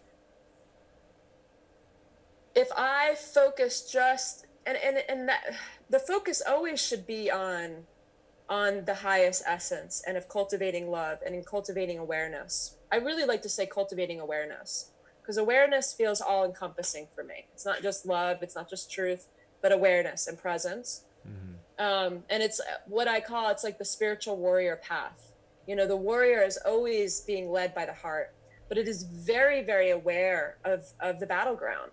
It's very aware of who the enemy is. Most importantly, the enemy is us. That's our first enemy, is our own mind, Mm-hmm. right? But it is also aware of what's happening. But it's not, we're not swayed into reaction, right? That, you know, just like martial arts or something like Aikido, you know, you're taking the force of your opponent and you're turning it around and you're using it against them, Mm-hmm. rather than exhibiting and straining yourself with all of this of your own force. So I Yeah. do feel like there's a balance. Ultimately, the cultivation of awareness, the cultivation of the self, moving deeper into spiritual maturity is the goal. But it doesn't mean that we're going to have a blind eye over what's going on. You know, No. like if I, you know, I've had dreams that have come true, and those dreams enabled me to move out of certain places. that I needed to get away from that weren't healthy anymore. And it's like, when you're in, like, here in Arizona, when you go on a hike, you're not walking that hike in fear, but you are walking that hike in awareness, because there could be a rattlesnake right on that path. And if you're drunk, or if you're distracted, you might step on that snake and get bit. So it is Yeah. like, I personally feel it's like finding this balance in accepting that there's a lot of forces out there that really don't care about us and would prefer us to be caged animals for eternity. Yeah, yeah. You have to come to that realization that, like, people are silly, because like you should be able to. The video I was watching today, they were talking to the dude, and he was like, I'm this sixth dimensional being, light being, and I've been through all these incarnations, and he's just matter of factly explaining about secret space program, and I did this mission and that mission, da da da da. And then he was talking about the Dracos and how they keep children as like their chattel, or they rape them and kill them and eat them, and extract adrenochrome and whatnot, and they're like, that's. And then the hosts were saying, like, well, you're here in a human body talking about this, but you're also incarnated as a Draco, but you're also speaking with compassion, because then he went on later to talk about how he went in as part of a mission into a super soldier mode, and he went and saved a bunch of children. But then before he did that mission, he had to become one of the children and to live through that experience. So it was very interesting, because when one of the interviewers asked him, like, well, you're sitting here trying to talk with love, but you're also saying, like, this is happening, like, what are you doing exactly? And he's like, you guys, like, look at the chickens and the cows. You're not sitting there looking at them with compassion. You're doing the same exact thing that that we're doing to you, or that the archons are doing to you. It's not any different whatsoever. Like, he was saying, the chicken and the cow's whole life is lived in fear, because they know they're gonna get slaughtered, and they probably hate their existence, and they're probably concocting plans on how to become powerful and kill all the fucking humans. I've met several cows who feel that way. So it becomes silly on some level when you try to imagine, like, the vastness of what's actually going on. You can't sit there and be like, well, this is good and that's bad and that's right and that's wrong, and let's go fix everything, or let's meditate. You can't just go. You can't pick a plan. You have to flow with whatever's happening, and maybe in Yes. some moments this is correct, and maybe in some moments that's correct. That's, I think, what trusting your heart is actually about, because you don't have all of these, like, as much as the Bible would like to say, here is the blueprint for all of life. It's not. It doesn't work that way. So you have to trust. That's what actual trust is. If your moment is giving you something, look at it. Like, see what it's giving you, and go in there and find out. Exactly. Exactly. Thank you for sharing that. I think that's a really poignant truth that I pray that more of us can embody. Um, I've looked at a bunch of things in the past, choices that I made, or I'm like, oh, that I wish I didn't make that choice, or now I see. But it doesn't matter. I made the choice that I made in that moment because I felt that that was the best thing to do. And it Mm-hmm. brought me to a different level of consciousness and awareness. So it's just this really beautiful, I like to call it a dance. It's a really beautiful dance, and it's all improv. Like, we're Mm-hmm. improving this. Mm-hmm. And yeah, I think that there are some things that are like meant to be, and there's contracts and there's events, certain things that are set up. Maybe some people call it destiny, like you're supposed to meet somebody at a certain time, and that's this divine synchronicity that we all really relish in, and that excites us, the magic of life, when you have all of these seemingly random events that all come together, and and you realize how you're a part of something very magical. Mm-hmm. Yep. And it like with the 5G thing, I reflect back on it now, and I was like, thinking about starting that group. And I mean, I went and studied political science in college, and in the middle of grad school, I was like, fuck this. I was studying nationalism, and community organizing and community health. And my whole thing was I wanted to understand how to help organize people into deeper cohesion and unity in a way that could impact change in the third dimensional realm. But I really realized, because I had started my meditation practice when I was a junior in college. And by the time I was in grad school, I realized, that's really the way that we're going to really organize and create change is, from within. Mm-hmm. As like cliche and Gandhi as that sounds, like it's definitely true. And the whole path has always been about moment to moment following the heart, listening to the internal guidance system and trusting it even when the mind is like, yo, this is crazy. Yeah, yeah. It's a lot of exploring. I said to somebody the other day, I said, they reached out to me and they were like, I'm in this kind of crazy moment. And I was like, well, are you following your heart? Like, is this your heart leading you? And they're like, absolutely. And I'm like, well, then trust it. I said, you know, but remember that what I've learned is that the path of the heart often doesn't make sense. There's a lot of things that won't make sense, and there could be things that get destroyed that feel awful. And there's even more pain and hardship that you might go through on the path of the heart. I mean, Yep. I remember 10 years ago when I really started to listen to my heart and follow my heart, everything started to collapse in my life and everything got all fucked up. And I was like, I would get so angry and I was like, what the hell? I listened to my heart and everything just got ruined and collapsed. Yep. And, It's but man, I've learned so much. it's because when you do that, the all of these choices that you're making to formulate a narrative that you're following day to day, when you do the listen to the heart thing, it's exposing those. That's what it does. It exposes those as untruth to your being, like what you're supposed to be doing, and then that's super painful. But then what comes on the other side of that is that you see something real finally come into your life. Like I think people can live half their lives without having any what we call real or heart based come in whatsoever. They can live their entire lives without ever even touching that thing, which is the true reality. It's the only thing that really matters at all whatsoever. But there are some people that live their entire lives without ever having even a glimpse of what that is.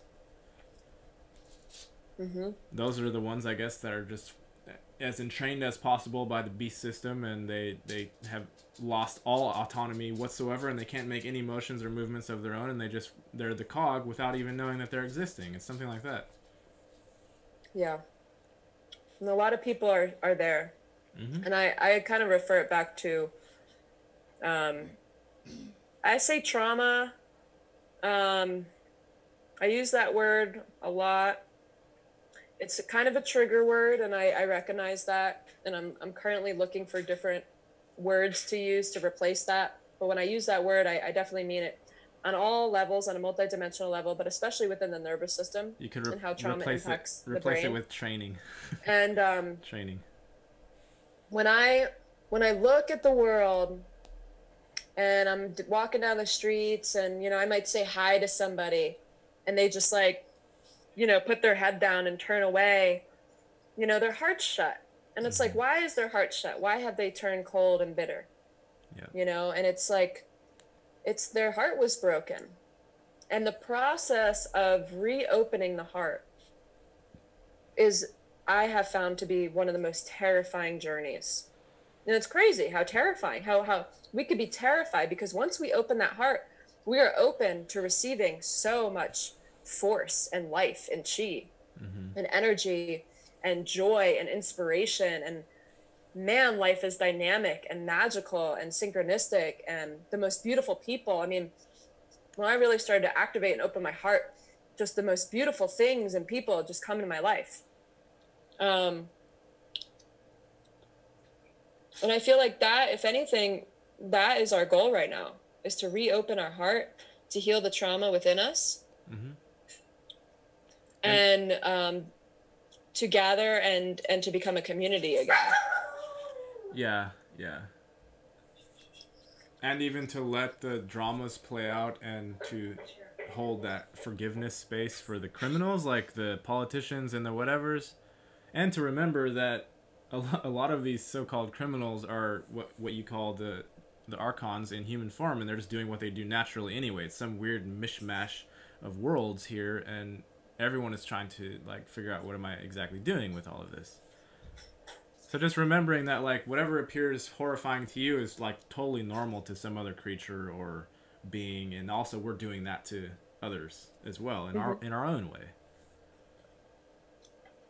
What I started reading this book last night. I had this amazing opportunity. I was down at a friend's house in the mountains, and his friend just died, and he inherited the house and this piece of land. And I went over to this house with him, and this guy had a collection of books, and he was just like, yeah, take what you want.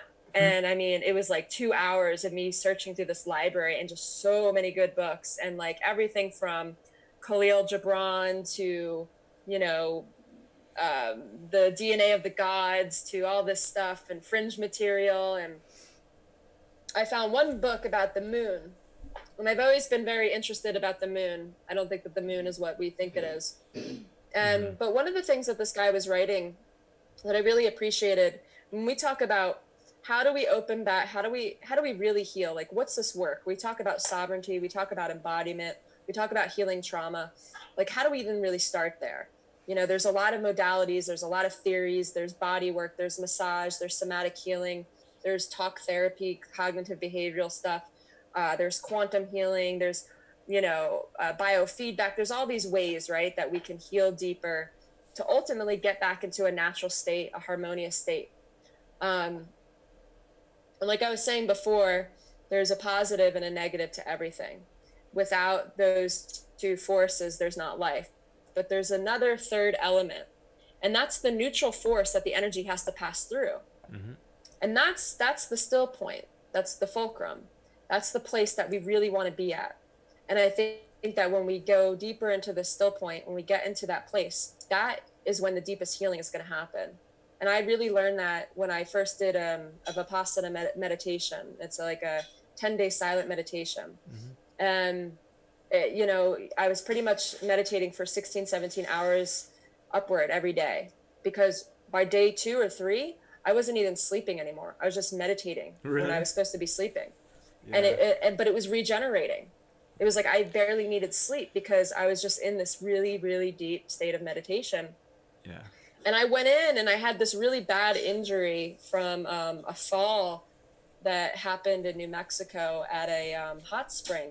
And I had it for years, and it would get inflamed, and it would radiate so bad that it would feel like it was going into my heart. And I went into this meditation, and when I left, that pain was healed completely. Mm-hmm. And what I saw was when I moved myself out of the positive charge and I moved myself out of the negative charge and I went into that neutral zone of just being in the still point, that is when everything opened up.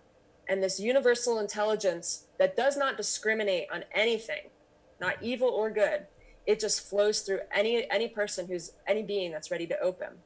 Yep. That it's self-correcting and self-healing. And I feel like that could be probably one of the most greatest things that more human beings would really it'd be advantageous for them to be open to receive. Because we're always like, how do we heal? How do we heal trauma? How do we heal the past? How do we heal our world? And I have a friend who's a meditation teacher.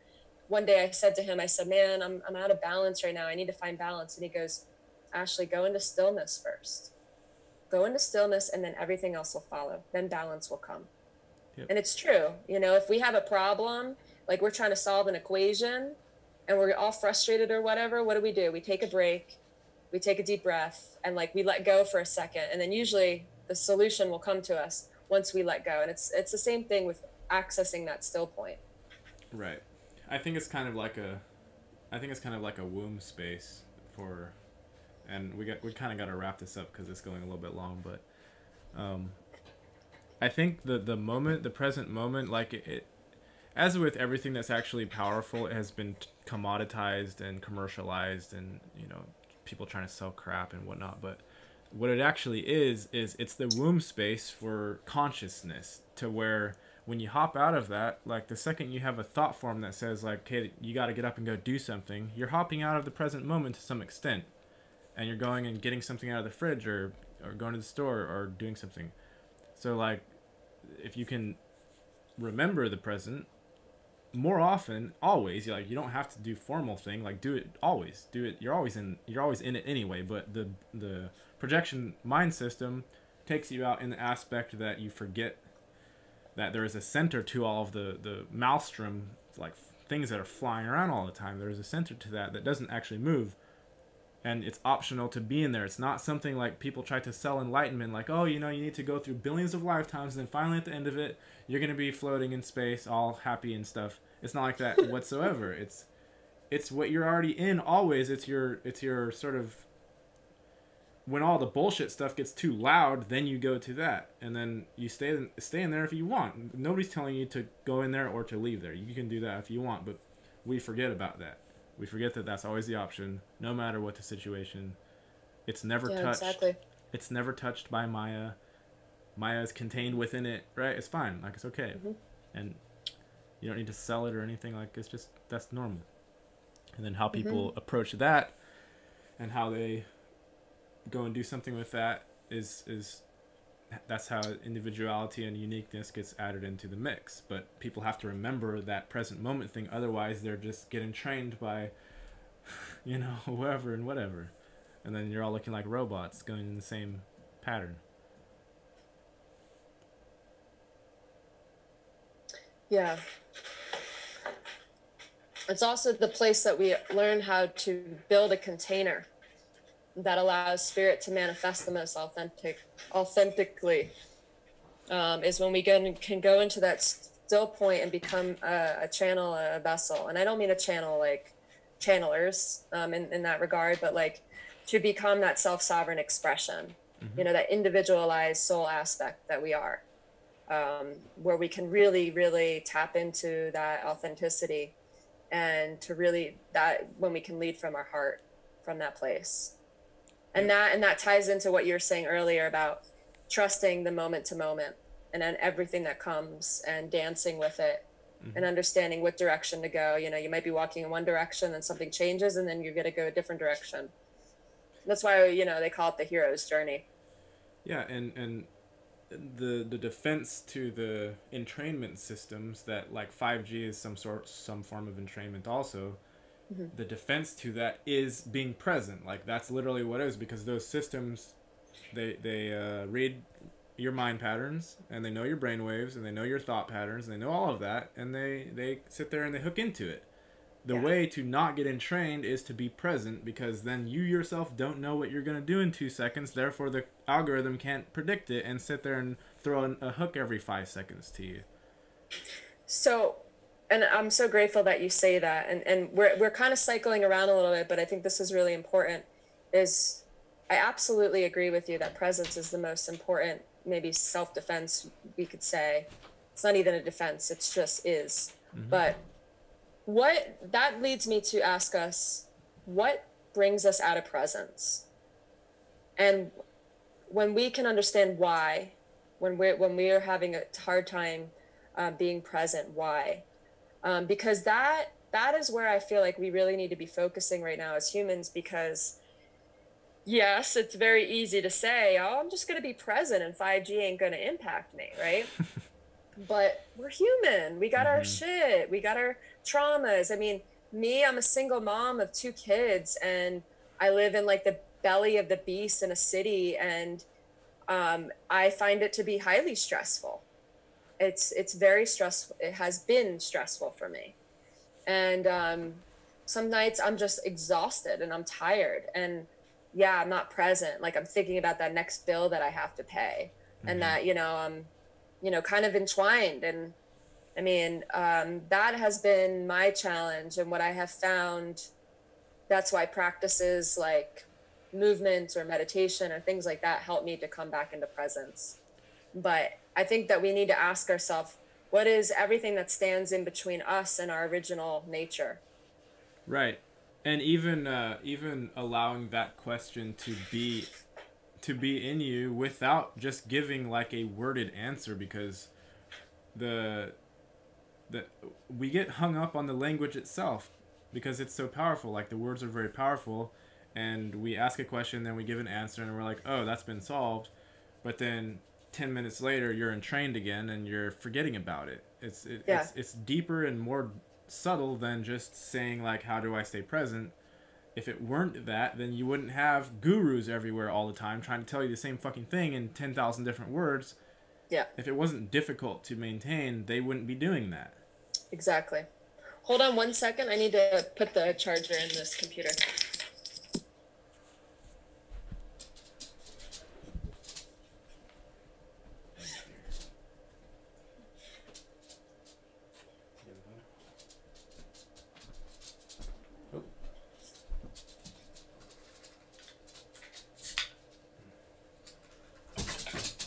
Quiet dog.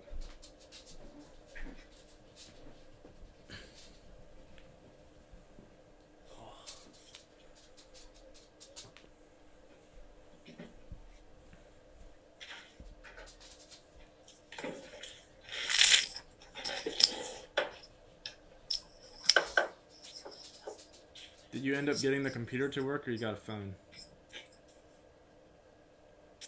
Okay. You're on a computer, right? Not a cell phone? Yeah, I'm on a computer. Okay. I've been really doing my best to stay away as much as possible from cell phones right now. I kind of Yeah. consider them a mind control device. They are. They are. Um, yeah, I mean, to synthesize everything from 5G to my own experience to your sharing, it's so simple, right?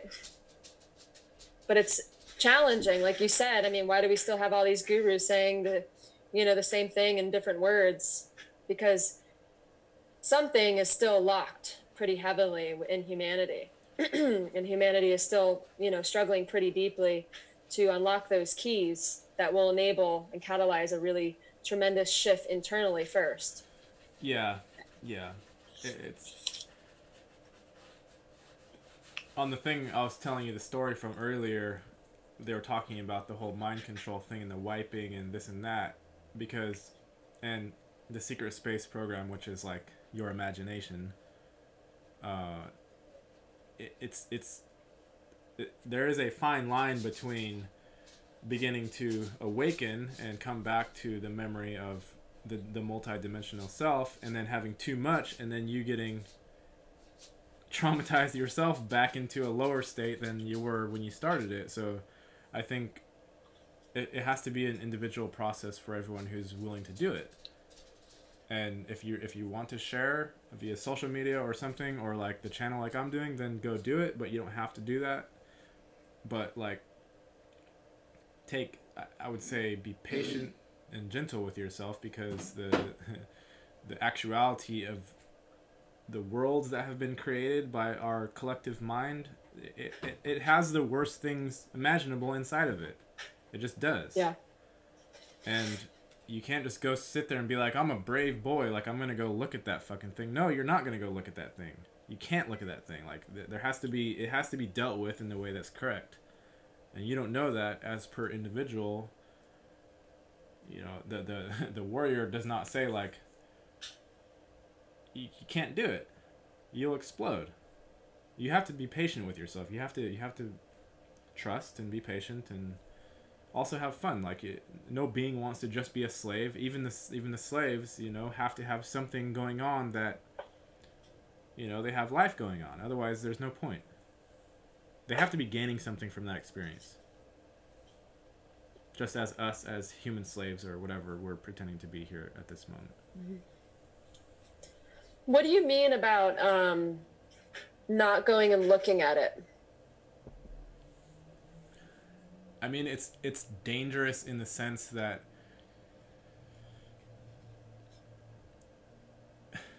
if you value the stillness and the peace, and you also know that you're infinite being or whatever, right? Very powerful. you can fly yourself off into one of those bad entrainments if you don't watch out. And you'll have to go and deal with some bullshit and forget about the present moment for however many eons. Like, there are triggers that do that, and we go cartwheeling off. I just know that. Like, I know that's what it is. I know it's happened, and I know also and I say to myself directly and to the universe, like, I prefer the stillness and the peace, and let me be whatever force I'm supposed to be here, but I'm not interested in going and playing war games. I'm not interested in playing mindfuck games. I'm not interested in any of that. But the traps and the hooks are there waiting if you're not staying vigilant. Mm-hmm. Thank you for sharing. Um, yeah, they're always going to be there because they're a part of the all. One thing that I have saw in my meditation practice is that meditation enables self-organization and finding order in the chaos. But for it to do that, everything's got to come up to the surface first. Mm-hmm. So a lot of times when you first start meditating, it's very, very challenging. It's very uncomfortable because what you're actually doing is that you're in that still point, and it allows for all of that debris to float up into conscious awareness. And that I find to be looking and sitting with the shit, and like really, really sitting and looking at it as it just comes. And the key is not to get attached to it, right? The key is to continue to allow it to rise and to move and to just be the observer and the witness, and not being swayed by all the dark imaginings. Well, it has a shelf life. It has a half life. Like, that stuff, that those projections that come up in your mind have a half life, or like a shelf life, and the shelf life gets extended if you sit there and look at it and get up in there and play or whatever, or run away. Play and run away, the same thing. You're giving it more life. Like, that's what the value of this still point is that even if with your own sort of miraculous aspect as a being, if you have allowed some entrainment to come in because you did somehow, it's that still point that will allow that thing to come through you and maybe hurt, maybe not, maybe energy attack, maybe not, but you retain that, and then it's fine. It still dissipates. It always dissipates. Nothing ever lasts anyway, no matter how much people want it to, or corporations want to, like, have greed or whatever. Nothing ever lasts. No, not in this play. It's very temporal. Everything's very temporal. Mm-hmm. Yeah, and I don't judge how long the soul needs to look at it. It's kind of like when I think about depression. In clinical psychology and in the Western world, we label depression as a bad thing. And it's just a state of consciousness. But we label it bad, and we try to, the antidote is trying to fix it, make it go away. But one thing that I say is, look, maybe the soul needs to be there. Maybe the soul needs to be depressed for an entire lifetime. Maybe for several lifetimes. Maybe that soul needs to be on the streets shooting up heroin. Mm-hmm. I'm not saying that it's healthy, but I'm not saying that it's right, and I'm not saying that it's wrong. It's just like when we take that detached perspective and we have to say we trust the soul, that the soul's on a journey, and it's learning, and it's gathering information, and it's doing what it needs to do, and it's sometimes we can't understand it. Yep. And so I relate that to a lot of homeless people that I meet who consciously choose to be homeless. They find a freedom in homelessness.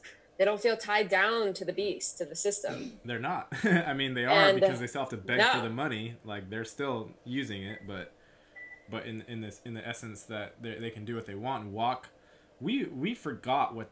I know for myself personally, I forgot what it actually means to just be like walking around and like looking at things and wandering and all that stuff. Like, it goes out of your mind because you're doing the entrainment thing, and you're like, money is flying out of the bank. I gotta put it back in the bank, coming out again, gotta put it back, and you forget about your. It's like, I'm in this thing, and there's stuff around, and I can play with it. I can go touch anything that I want to. I can go make something or whatever. We forget about that because of the beast mind entrainment, which is money that never always runs out, and lots of fake and it's all that stupid stuff. But you still have, in the midst of that, if you can remember what presence is, in the midst of that, even when you're acquiring the money, you can be present, and then it will expand your present moment beyond just next, the next. You know, the carrot.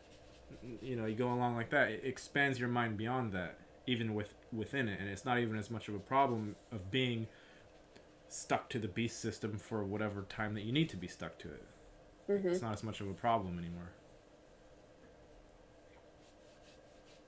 Yeah, so finding the sacred in all of it. In the profane, yeah. Yeah. Like, if you fight something, you're gonna make it bigger. That's just the way it is. Mm-hmm. What you resist persists. It says in the Bible the opposite. It says, tell the demons to. It says resist the demons and they will go. That's just a bullshit. That's just telling you lies. You resist it and it gets bigger. But, you know, you can take with it what you. Everyone's different. Do you have any closing remarks or things or you'd like to say? Um, I do not suggest ignoring 5G. That would be stupid. Mm-hmm. Okay? That would be dumb. That would be irresponsible. Just like we do our best to eat non-GMO foods, you know, we do our best to choose wisely what we put in our body and things like that. It's the same thing with 5G and all of the radio microwaves. Mm-hmm. It's, but don't ignore it, and also don't feed the beast, right? You know, don't give them more power. We need to stay focused on cultivating our power Yeah, from you within. don't have to upgrade your iPhone. You don't have to get a new iPhone every single year. You can be fine with No, your definitely stay 6S. away from the 5G phone. I actually was told yesterday that they're doing away with the 3G network, and you won't even be able to have flip phones anymore for those people who don't want to opt in into a smartphone. They're trying. It's always doing the same thing. It's trying to eventually force your hand and say like I want you. Like that's what the beast wants. That's what the whole mark of the beast thing is. That's what the whole chip implant thing they're talking about since forever. It's always the same thing. It's as a free being, you are free, and it might come to the point where you have a military man knocking on your door and he's like, look, you got to do this thing, otherwise, you know, you can't eat or you can't have a house or whatever, or we're going to put you in such and so place. And you as the free being, yeah, you got to figure out what you're going to do in that situation. Are you going to accept the chip? Are you going to go further into the slave system? Are you going to resist? Are you going to ignore the guy and act like he doesn't exist? You know, are you going to do the no response is the best response type response? Like, you have many options available to you, even as this drama still plays itself out. Like, it's not ever black and white. It's not. No. It's multi. It goes out very far. Mm-hmm.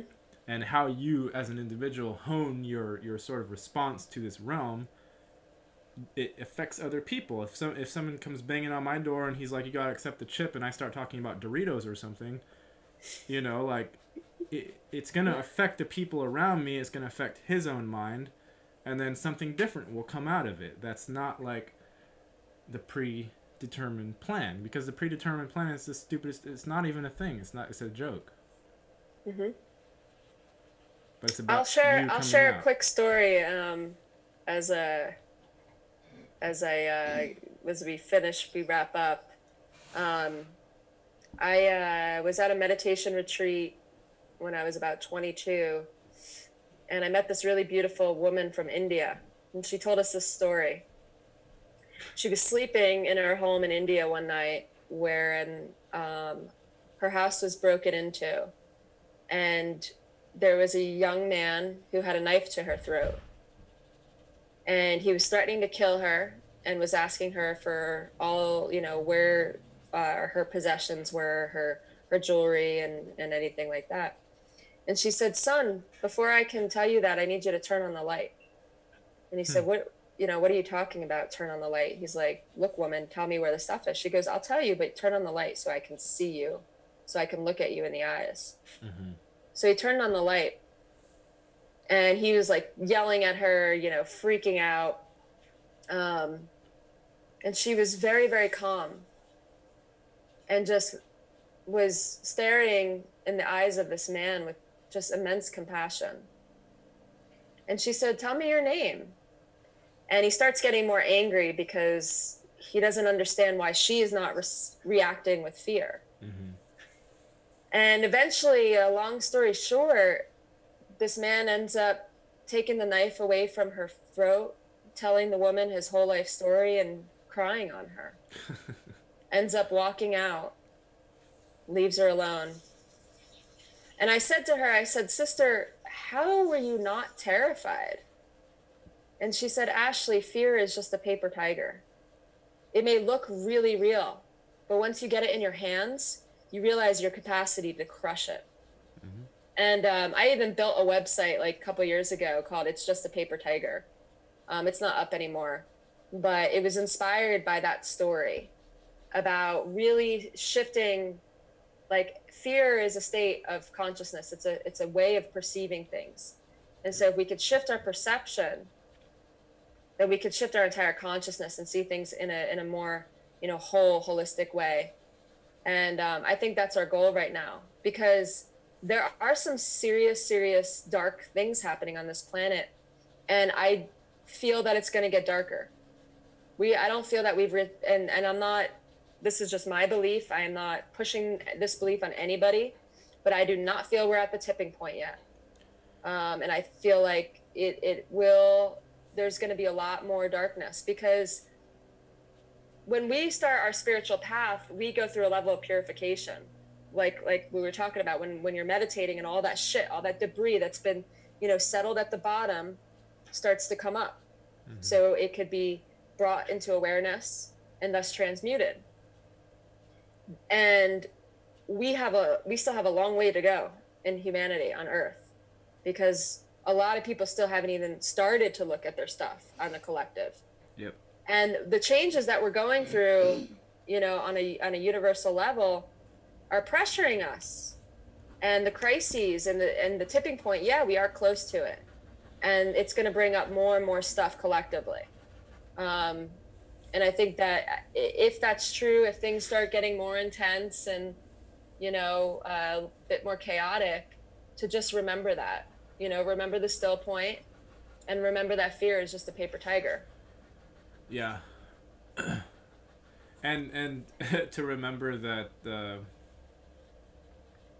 true spontaneity, as regards sort of not getting entrained, it can't be, you cannot stick planning into it. Like, that's what the mind wants to do. It's like, oh, okay, the guy's trying to get me to accept the chip, so I'm gonna think about Doritos instead. And then you tell him about Doritos. Okay, you've already lost at that point. Like, if you're gonna play that game, it has to be, you have to figure something else about it. What you have to ask yourself, what is actual unpredictability? What is spontaneity? And how does that relate to military? Like, ask yourself these questions, and you'll go exploring, and you'll find something out. You'll find something out about control.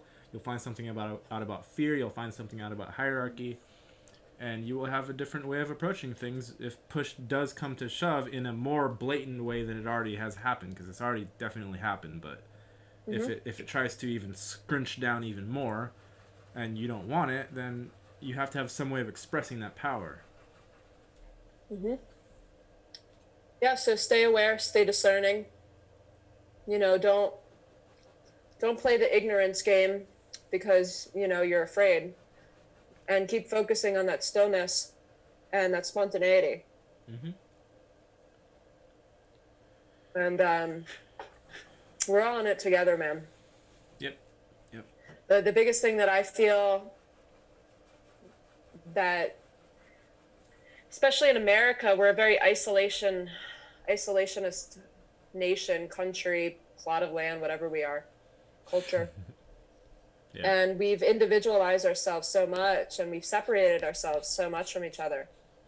And it's so vital that we start to reform and to gather, and to be more deeply, intimately connected to each other, like raw, painful, beautiful intimacy, rawness, authenticity, because that's how we're going to really heal deeper and remember our power. We're so much more powerful together. And I pray that people remember that and like start to allow all the ice and those guards and the armor and the heart to start to drop away, because that's what's preventing us from shifting in an even greater level at a greater magnitude, is the ice over our hearts and the way that we've shut down because of fear, because of trauma, because of abuse. I mean, we've been abused for a long time by the psychopaths, Mm-hmm. and it takes a while to heal. Um, but when we set forth and we're determined to heal, we are supported and we're giving everything we need. Yep. And it often comes in, in the oppositional force. Purification through fire, Yep, exactly. That's why I came to the desert. right? This place is pretty powerful. It'll transform you very quickly. I went to I went to Joshua Tree like the when all this started for me the 2 years ago, like the beginning of 2017, uh, and I did a holotropic breathwork retreat, and yeah, the desert is it is that silence. Like you want that silence, go sit in the desert. Yep. You'll find your own core very quickly. Yes. It's just a powerful thing. Well, thank you, Ashley, for coming on. Appreciate it. Yeah, it's my honor, brother. Much love to you. Yeah, likewise. Thank you. Yeah, thank you. And blessings to you on your journey. Keep trusting. Yep. All right, brother. Be well. Next time we'll talk next time, perhaps. Cool. Thank you. Okay, bye.